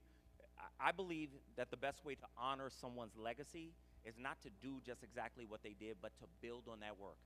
Congresswoman Norton has been our warrior on the Hill for 36 years, but this is a different time. One of the things I'm going to do is have a more national profile, because you can't get statehood if nobody around the country knows that DC isn't a state, or the difference between DC and Puerto Rico. So we have to have a national profile. Nobody in this country is going to vote for DC statehood because it's the right thing to do. If that were the case, we'd be a state already. They're going to do it because it's in their interest. So as delegate, I'm going to make sure the nation knows how this is in our interest. But we need somebody right now who, yes, works strategically, but also knows how to fight and knows what they're fighting for. Somebody who grew up in this city and got their first job sweeping floors at a barbershop because he was tired of wearing clothes from Goodwill is somebody who takes the fight into their own hand. Somebody who was told by their guidance counselor in high school that he would never go to college, went to college, law school, Oxford, became a DC council member, is somebody who knows how to fight. But you need to not just know how to fight, you got to know where the Capitol is, but you got to know where the shrimp boat is too, right? Like, you need somebody who knows this city right now. This is not a time where we can have somebody learn about Congress, learn about Southeast. This is a time for somebody who understands DC, the entire city, who understands what is at risk, who understands the power of that seat and what happens if the next person who represents us as delegate doesn't know where that power is, because nobody's going to tell you. And if you don't know where it is, it's going to be lost. And we can't afford 30 more years to reaccumulate the power that Delegate Norton has brought into that seat. So I will go in on day one knowing the city, knowing who I'm fighting for, knowing how to fight, and knowing the power of the delegate seat. And for that reason, I'm asking for your vote in this important race. Thank you.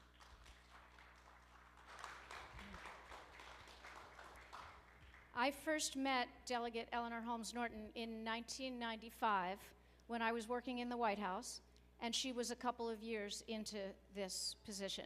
I've had enormous respect for her ever since, and I think she's done great things for this city. When Jamie Harrison, who was the DNC chair, endorsed me within the first few weeks of my announcement, he said that he's known me for decades, and he's known Eleanor Holmes Norton for decades. And he said, I am the right leader to carry on her relentless spirit of advocacy for the people of DC. Robert, you are right that there is power in the delegate job. But because the delegate has no vote, The power is not in the role, it's in the person. So if you've stood next to the person, that's one kind of education, but that's not what the job is going to be. The job is going to tackle today's problems, not the ones from 20 years ago. It's going to defend a city that's under attack by our own president in a way that has not happened in any of our lifetimes. The job is what the person in the role makes of it. It's not like the other members of Congress, and it is definitely not like a DC Council job. This is a very unusual opportunity. It's a very unusual, there's no other job like it in the entire United States. It's a very unusual job, and it's a great opportunity for DC. It requires someone who has a national track record of results, of convening people and building coalitions and bringing results to this city, operating on a national stage with a track record of results on a national stage. Nobody else in the race has that. But I have worked at the top of the White House, the Justice Department, an award-winning nonprofit, and a Fortune 1 company. I'm the only one who has that experience and track record at a national level, bringing resources, results, and relationships to the benefit of this city. I hope you will vote for me on June 16th, and I look forward to serving as your delegate. Thank you. I want to thank our candidates, and I want to thank all of you, and of course C4DC for hosting the forum. And I'm going to bring up Nzinga Tull, who is going to moderate the next section. Are we going straight to that? 2 minutes if you want to get food.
Okay, good evening, everyone.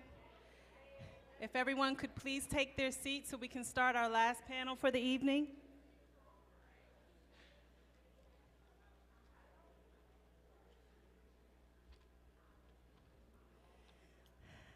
Everyone's taking their seats. Thank you so much for sticking around, for coming out, and also for sticking around. I know it's a school night.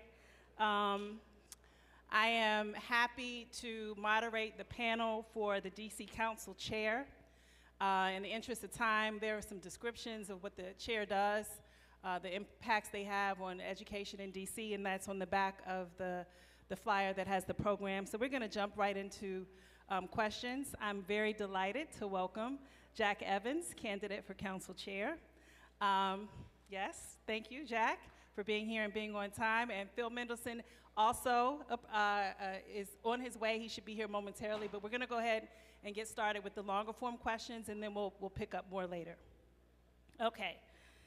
So the Committee of the Whole, the DC Council Committee of the Whole, has extensive responsibilities, and now it includes education, because there is no Committee on Education. While there have been multiple hearings on the current Committee of the Whole, there have been few policies enacted on education aside from the School First Budgeting Act. In the first session, there will be, in the next session, will you advocate for a separate committee on education, given that it is a large proportion of the city budget, and you have 2 minutes to answer that question, but I just realized I made a mistake. I'm going to invite you to have a 90-second opening statement, and then we'll come back to the question. Okay. All right? Okay, thank you. Now, let me work here.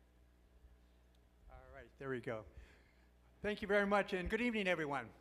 And I want to start by thanking C4DC, Ward 7, the pastor, and all of you for coming out here tonight to participate in this discussion debate about the future of our city. 6 years ago, I resigned from the Council of the District of Columbia. Mistakes were made. I took responsibility for those mistakes. They won't happen again. And I think it's very important to note I was cleared of any wrongdoing. Since that time, when I left the council, and as many of you know, I was on the council for 30 years, 1991 to 2020, the longest serving council member in the history of the council still today. I've been very involved with the community. I served on the Arts and Humanities Commission. I worked with Robert Bobb in putting together the study for the mayor on how to bring the football team back. And finally, for the last year, I worked at the Department of Housing and Community Development, working on affordable housing. A very enlightening experience. Why I'm running for the council is I'm alarmed by what's going on in our city today. I'm alarmed because when I was on the council, when I left, we had a AAA bond rating. Our finances were the envy of every city in the country. Today, we've lost the bond rating, and according to the mayor, we are $1 billion in debt going into this budget. When I was on the council, we had a police force of 4,000. Our crime was down. People felt safe in our city. Today, they don't. And we have a police force, 3,100 officers. And finally, when I was on the council, education was doing well, and over the last 6 years, I just haven't seen much improvement. Education is critical to me. As you know, I'm a father of 3 children, 2 girls and a boy, triplets, who are now 29 years old. When they were 4, their mother was diagnosed with cancer, my wife, and she died when they were 6. So throughout that entire time period since then, I was a single dad raising 3 kids. So I can talk about education, the birth to 3, kindergarten, elementary school, high school, college, not just from a policy point of view, but I lived it. Okay, thank you so much. So now, can we move on to that first question? The Council Committee on the Whole. Oh, good afternoon, good evening. I'm going to invite Chairman Mendelson onto the stage. Thank you. Oh, and you got good knees. Good for you. Welcome. I'm glad you made it. Good timing. This is excellent timing. I don't know if you need to catch your breath, or would you like to, a round of applause for Council Chair Phil Mendelson, please.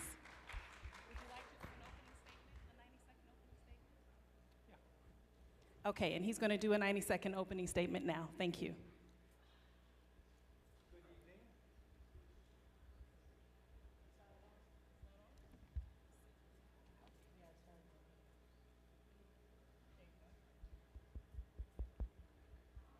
Good evening. Good evening. I'm Phil Mendelson. I'm the current chair of the Council of the District of Columbia. I believe this is the first candidate forum of the season. I'm glad to be here, and thank you to the sponsors for sponsoring this. I think most of the emphasis will be on education, which I've had oversight of for the last 4 years.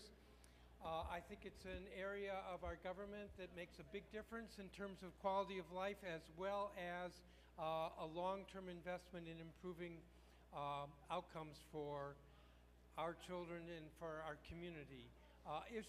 Other issues that I think are important, I will start with this, and that is, as chair of the council, I am the one who takes the lead on behalf of the legislative branch in pushing back with Congress and federal interference, and in making sure that we do everything we can to protect ourselves from some of the interference that we're seeing.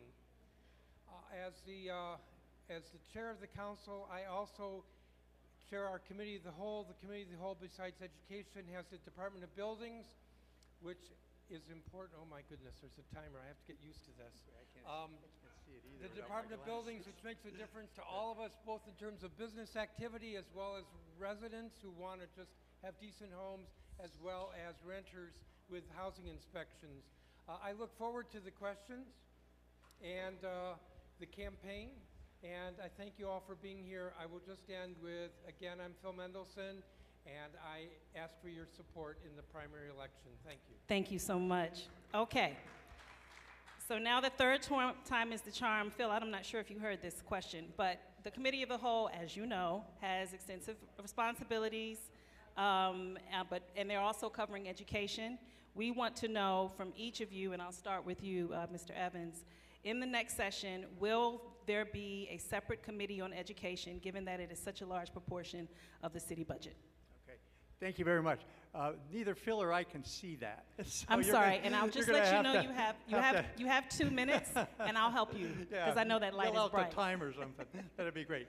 I would absolutely have a committee on education. The council has, for the most times in its history, had an education committee. I went back and looked it up. Back in the very start, there was an education committee. I think there were 2 or 4 years when there wasn't. And then all the way through till Vince Gray was mayor, we had an education committee. He didn't have one for 4 years. We had it again, and then currently we don't have one. We absolutely need an education committee, so we have a council member in charge of education who spends his or her time focusing solely on education. My view of the council is much different too. I believe every council member should chair a committee. When I came on in '91, John Wilson was chair, we all got committees. If you are elected to the council and you can't chair a committee, you don't belong on the council. I will show anyone who becomes a council member how to chair a committee if they need that help, and how to do more vigorous oversight. What I'm seeing now, since I left 6 years ago, too much gripping and grinning with the people they're supposed to be overseeing. You're not friends with the people who run these agencies. You are oversight. You make them do their job. So if I'm chairman of the council, I will run the council. We will start on time. We will end on time. Our committee structure will be organized. We'll have an education committee that is really focused on education. Now, what does that say? 30 seconds? Yes. My philosophy on education is simple. As I mentioned, I have 3 kids. I saw them all the way from the beginning. I worked with Vince Gray on birth to 3. We don't have it like it's supposed to be. It's not 20 kids in a bedroom watching Barney. It's what I did with my kids in the church basement interacting with other kids. We have pre-K. We have kindergarten. These children have to be ready to read by the time they hit 1st grade. That's the reason for a lot of our truancy, because they're not. Thank you. So the question was whether in the next council period there would be a separate education committee. The honest answer is I don't think so. The education's been in the committee of the whole and has the advantage of every council member being on that committee. It also has the advantage that the committee of the whole, because it's a larger committee, has more resources. If you look back at the history of education committees, you will not find that there has been as many committee staff devoted to education, or as good staff devoted to education. I will note Hannah Kozik and Aaliyah McNeely, who are on the staff, and former teachers. I don't think anybody would question the quality of the staffing the quantity, if I may, of the staffing that I have provided as chair of the committee of the whole with responsibility for oversight of education. Go back 4 years when there was a separate education committee, less staff, less attention, less oversight hearings, less legislation.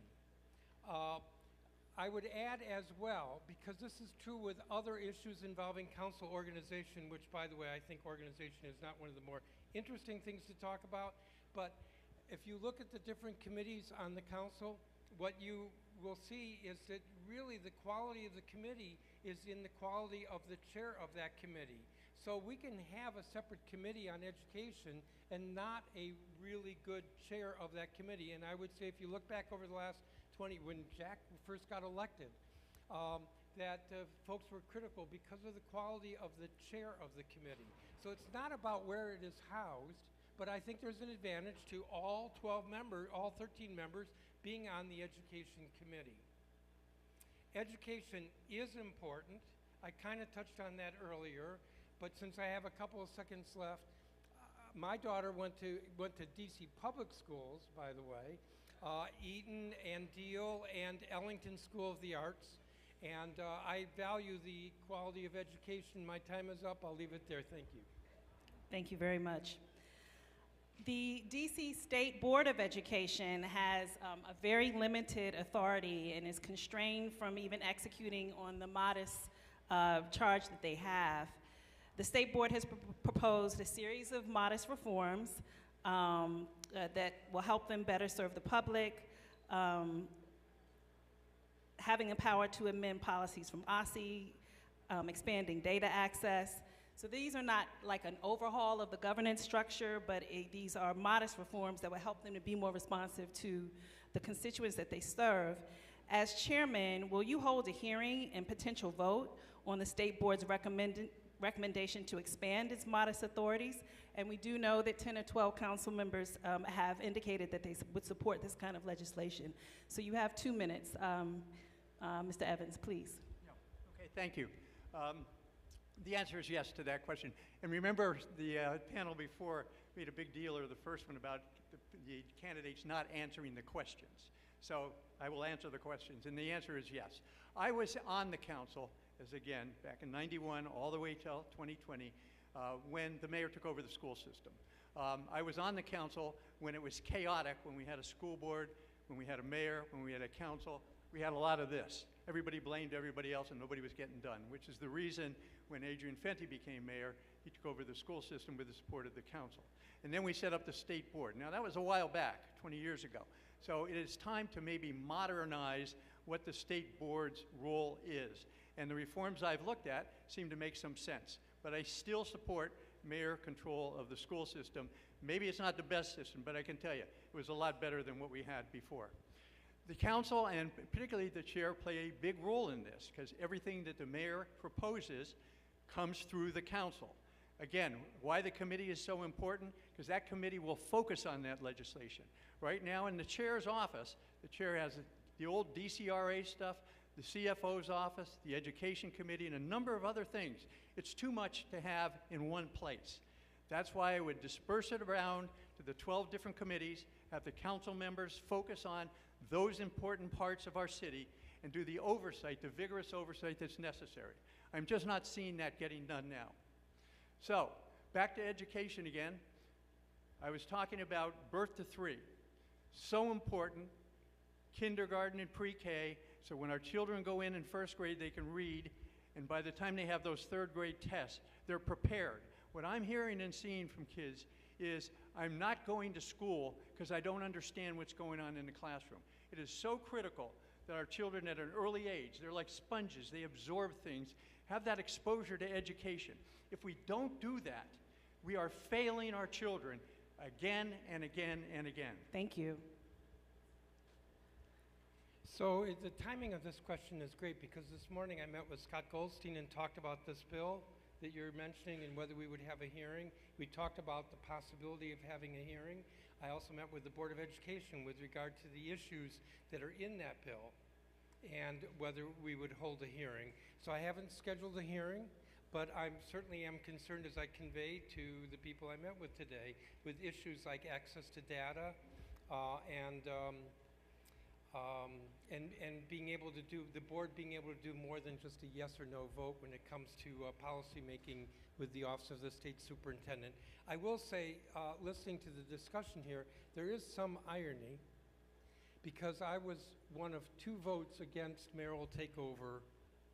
I was one of 2 votes against mayoral takeover when that legislation was proposed in 2007.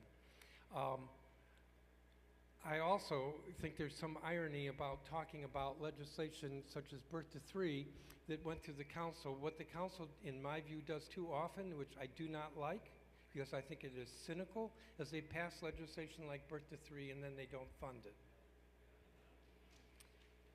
The biggest piece of birth to 3 is the early childhood pay equity part, which I have been fighting with the mayor and the chief financial officer for the last, 2-3 years to adequately fund.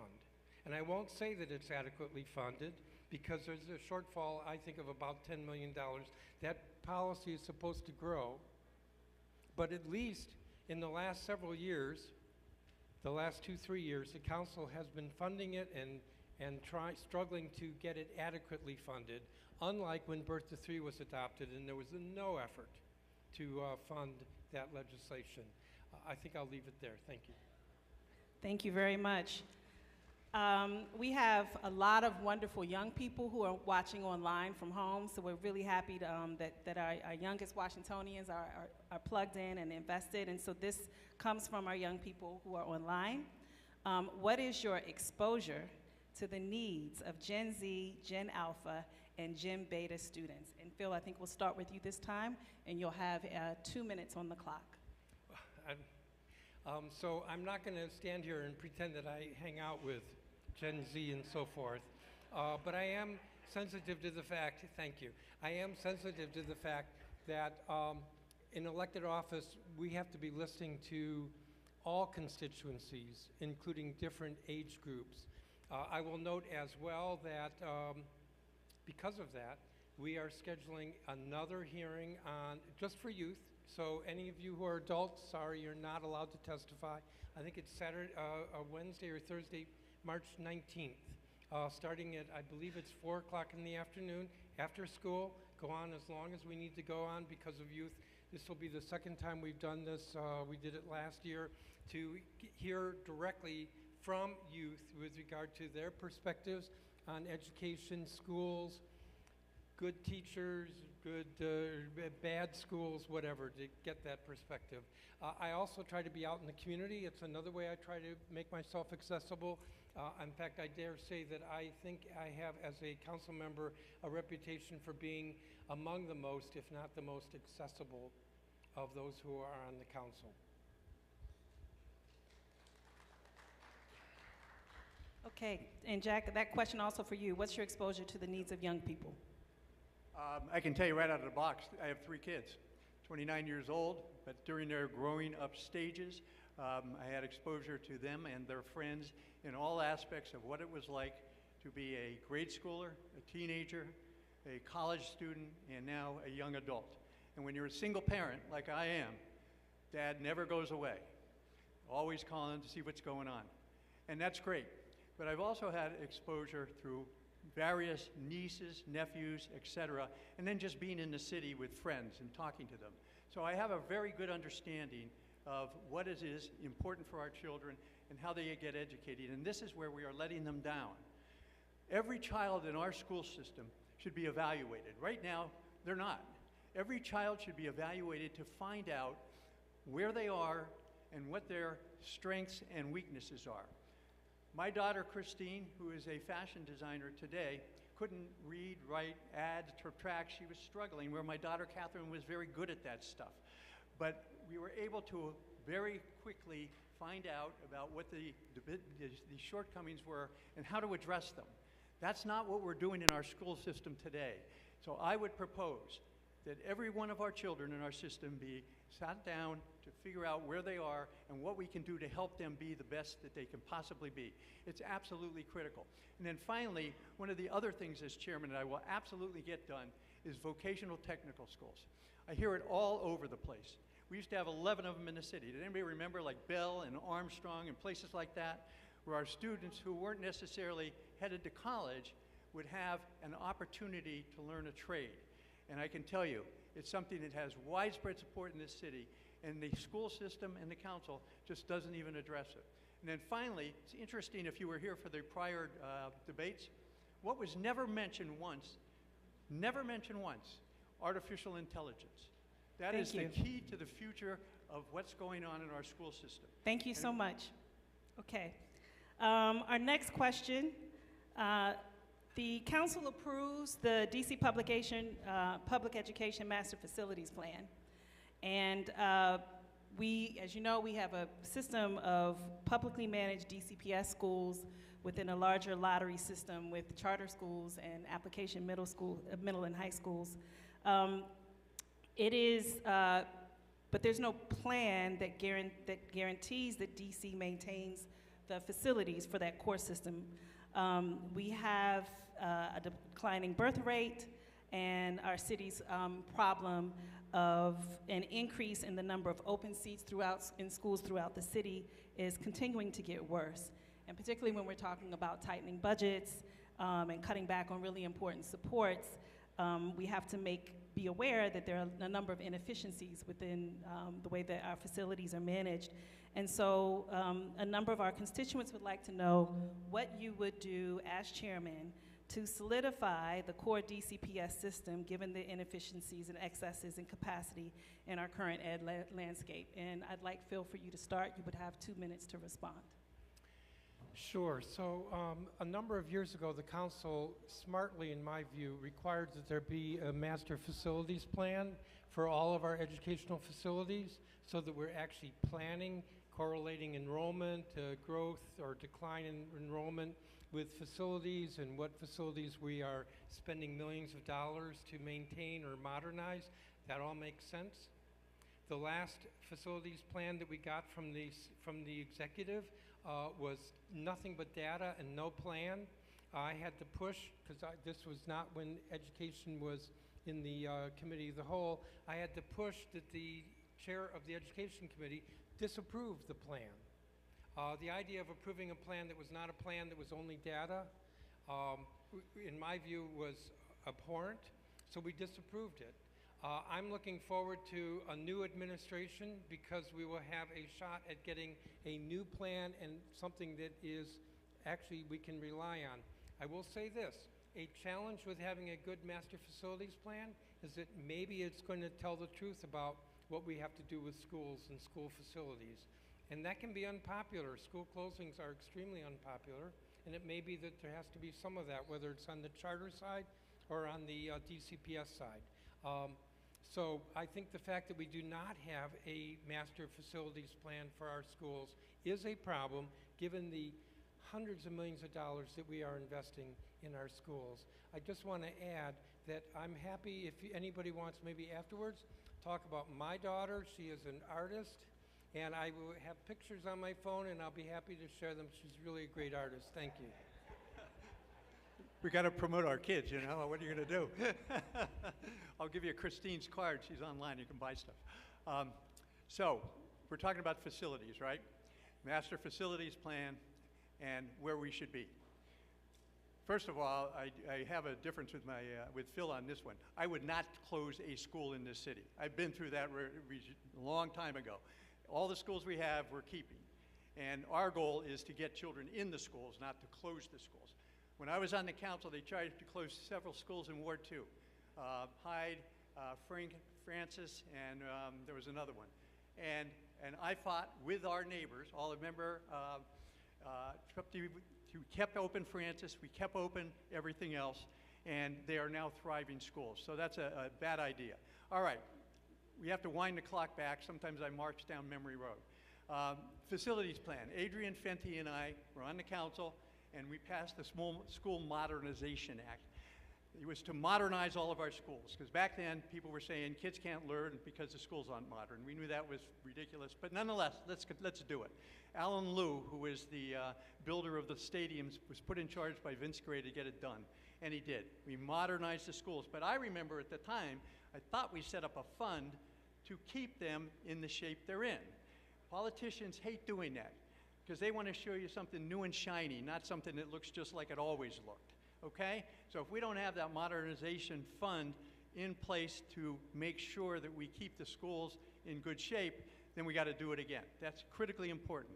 We have to finish the facilities plan. And you know, sometimes you got to do this, and I did this when I was on the council. If the mayor doesn't get done what he or she's supposed to do, you just put him aside and do it. And that's what the council has to do. If the mayor won't send you a facilities plan, just do your own. And it takes leadership. That's what I'm talking about here. It takes leadership to get things done. When I was on the council, if I had to wait around for people, we never would have built the baseball stadium. We never would have built the convention center. Those were 7 to 6 votes on the council. They never would have happened if you have to sit around. Thank you am I very done? much. Okay. Thank you. Okay, so this is our last 2-minute question. We will ask for a 2-minute response. What is your assessment of how the current DCPS chancellor has done in his time in his position? Beyond asking difficult questions at our oversight hearings, what can the council do better to hold the chancellor accountable, both to the goals that are set by the system and for the demands from educators, schools, and the public?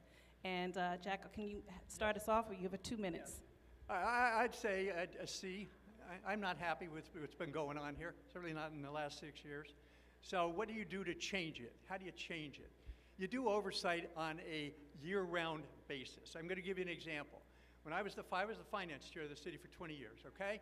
And we were a mess back in, well, we were so bad we got a control board in place. And what we had to do was to work our way out of that. Alice Ridlin was running the control board, I was the finance chair, and we sat down with the CFO and the entire financial cluster every 2 weeks. Not in January to March, every 2 weeks. It got easier for them to do what was necessary to get done than it did to meet with us. With the schools, it's the same thing. This is our plan. The Education Committee chair will be sitting down with the chancellor and everybody else who's involved and make sure that the plan gets implemented. If it's birth to 3, the council controls the money. Don't forget this. The mayor proposes budgets. At the end of the day, the council tells everybody where the money's going to get spent.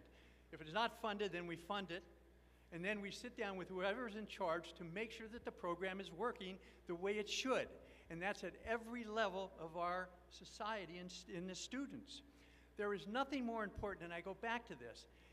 We have to educate our children. They have to be going into 4th, 5th, and 6th grade, able to do the math, reading, things of that nature.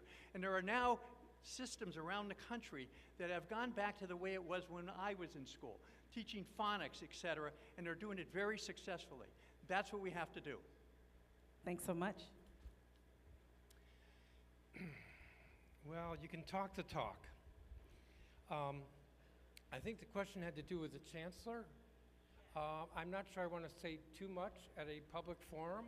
Did you want me to repeat the question? Or No. Okay. No. The question was, I remember what the question was, and I intend to answer the question. I don't want to say too much at a public forum, but I have communicated my views to the mayor with regard to the chancellor. I also have had a number of oversight hearings, far more oversight hearings in the committee of the whole on education than we ever saw with education committees in the past.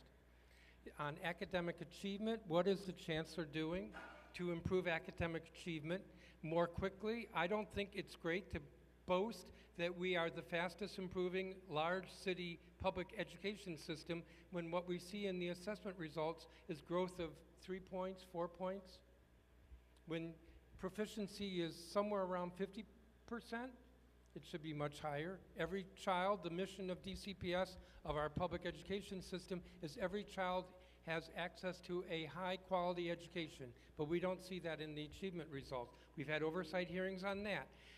We've had oversight hearings on what do we do to improve attendance or reduce truancy. We've had oversight hearings on what is the city doing, what is the chancellor doing to reduce teacher turnover and deal with issues like wellness, teacher wellness. The council doesn't run the system, but we do have the ability through oversight to put pressure. I'll give you an example, OSSI-DOT, horrible.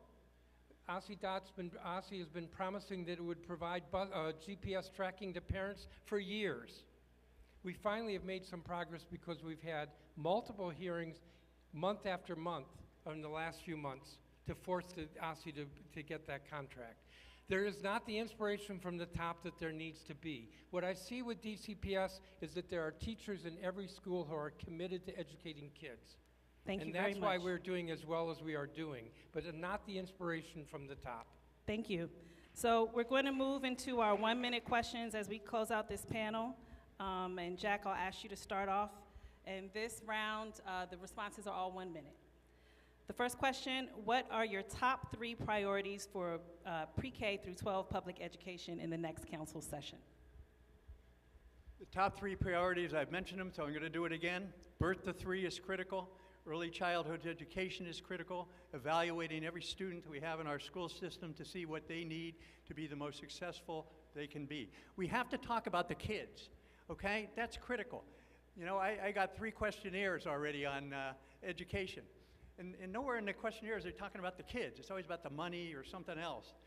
The kids are the most important thing, and results are the most important thing that comes from everything we do.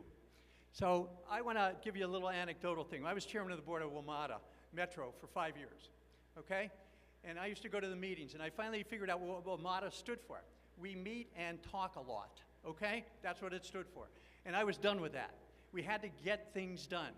That's what we have to do on the council. It's great to have hearings, it's great to listen, it's great to talk, but results are what matters. And it takes leadership to get the results, and sometimes it's not popular. Again, many of the big projects I worked on, they were very unpopular, but they needed to get done, and we got them done. Thank you very much. I have to remember 3. So first would be to right-size the funding and have adequate funding for the child care subsidy and the pay equity programs and PKEEP. So I consider that 1 priority. So a lot of potential with improving education through early child care. Second priority would be more focus, more resources, probably through OSSI, but also through the LEAs on literacy and math, focusing on using best practices, the science of reading, and so forth. The third could be continuing to focus on student attendance. I want to say academic achievement. Student attendance, reducing truancy, reducing chronic absenteeism, getting more kids into school. That could be a third, but there are a couple others that could come to mind. More focus on resources so that our teachers stay. We had time for 3. Thank you. Time's up. Thank you very much. So our next question, another 1-minute answer, and this time, Phil, we'll start with you. Will you commit to working to allow the Washington Teachers Union to negotiate the teacher evaluation system as part of collective bargaining? The short answer is no. I remember why the law changed with regard to that. It was back in the 1990s. I suspect that my answer may not be very popular, but I remember how we got to where we are with this. I will say I think the impact evaluation system should not be a verb for how to punish teachers. That is a problem, and the chancellor needs to figure out that he's got to make the evaluation system something that actually enables teachers to learn and grow and become better. That's not what impact often is about. And it's impossible, in my view, to defend impact. So I guess I'll leave it there. I tend to agree with Phil on some of that, but I do think the WTU should be a part of it. I think impact, you have to really start over. Impact has really not worked. How do you evaluate teachers? That's really what it comes down to. If you give it to the WTU entirely, things will come out, people won't agree with it, it'll look like it's biased. If you give it again to some other entity, same thing comes out. So we need to come up with a model that works. My mother was a teacher, my sister was a teacher, my cousins are all teachers, my grandfather was a teacher. So I grew up with teachers and understand how they are held accountable. And so what I would suggest, again, as chairman and working with the new mayor, to come up with a formula to evaluate teachers that includes everybody. Everybody has a seat at the table, and we come up with a process that works. The goal is to have good teachers for our children, not an employment agency. We want to have good teachers for our children because that's where it all starts. Again, going back to birth to 3, we're not sitting in the couch watching Barney. We're interacting with teachers, with parents, and learning how to read. Thank you. So we're going to have one final question before we go to a 90-second closing remarks.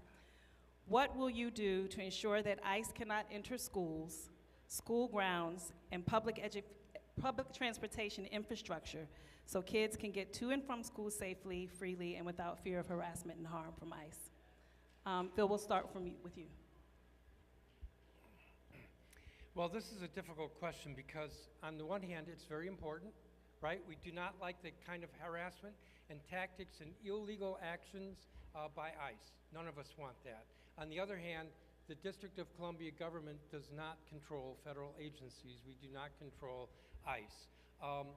We struggled with this as a council just the other day with legislation, which we really debated, kind of behind doors, whether we should move forward with the legislation because it was requiring more transparency with regard to operations when federal law enforcement, namely ICE, is involved with use of force or any police activity.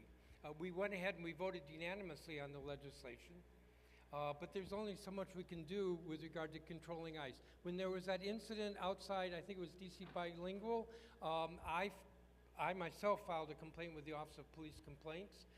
There were several complaints filed, and there's an ongoing investigation with regard to the officers that were involved.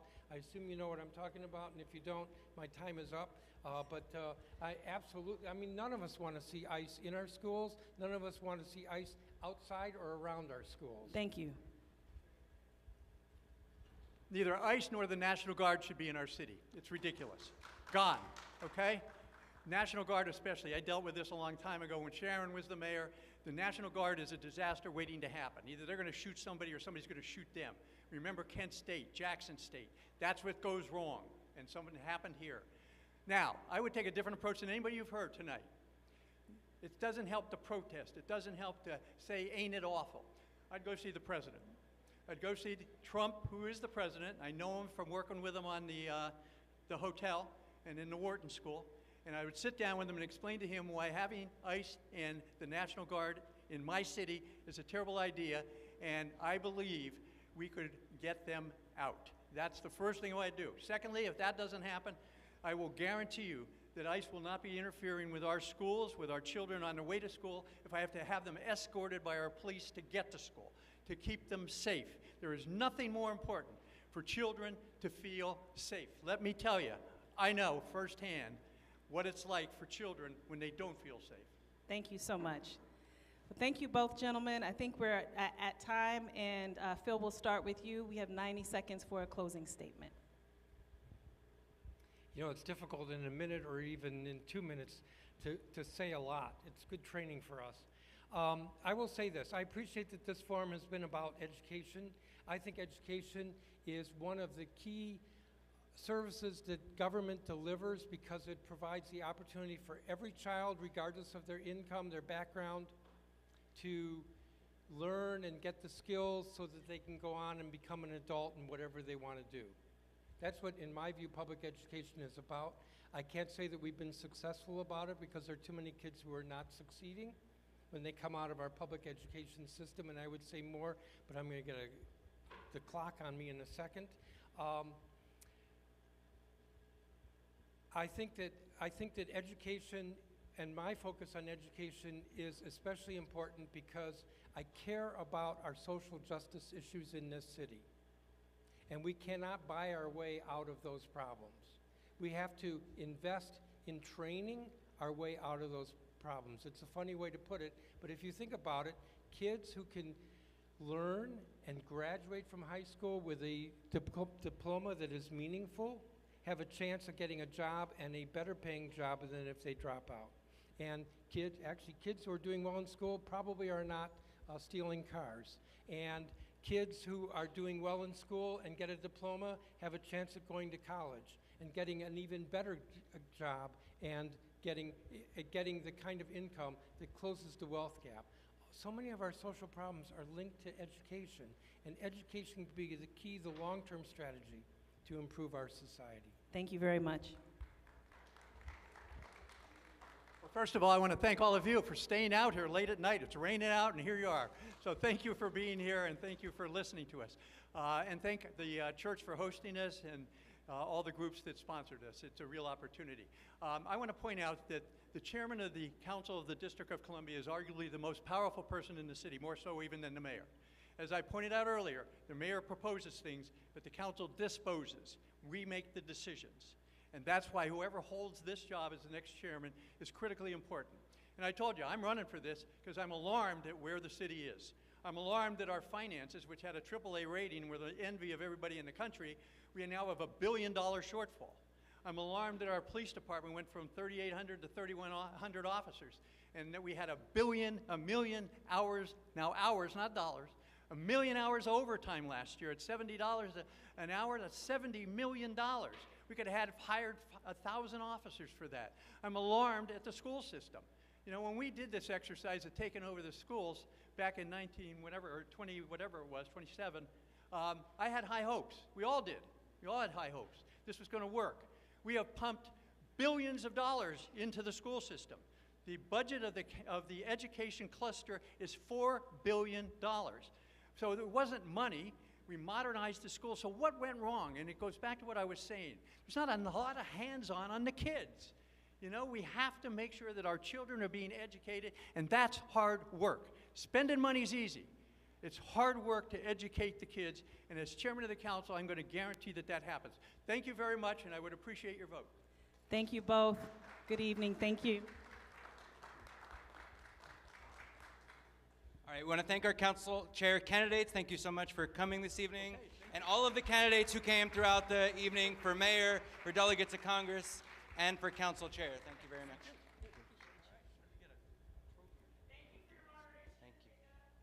Thank you, Nzinga. I'm Scott from Empower Ed. Just a few closing announcements here. Coalition for DC Schools and Community hosted this event. There is a QR code on here for their website, it's UCC for DC.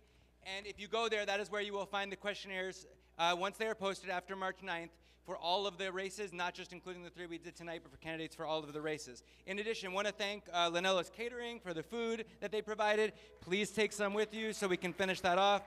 And also, of course, Pastor Curry and the Pennsylvania Avenue Baptist Church for hosting us tonight. You have some additional links on here on ways to get involved. Final reminders, this is a ranked choice voting election, which means you can rank up to five candidates on your ballot. So if you like something, you really like something you heard from someone tonight, you can rank them first. And if you liked a little bit something you heard from someone else, you can rank them second. You get 5 choices on your ballot, and you can take advantage of all of them. So please remember, it's ranked choice voting.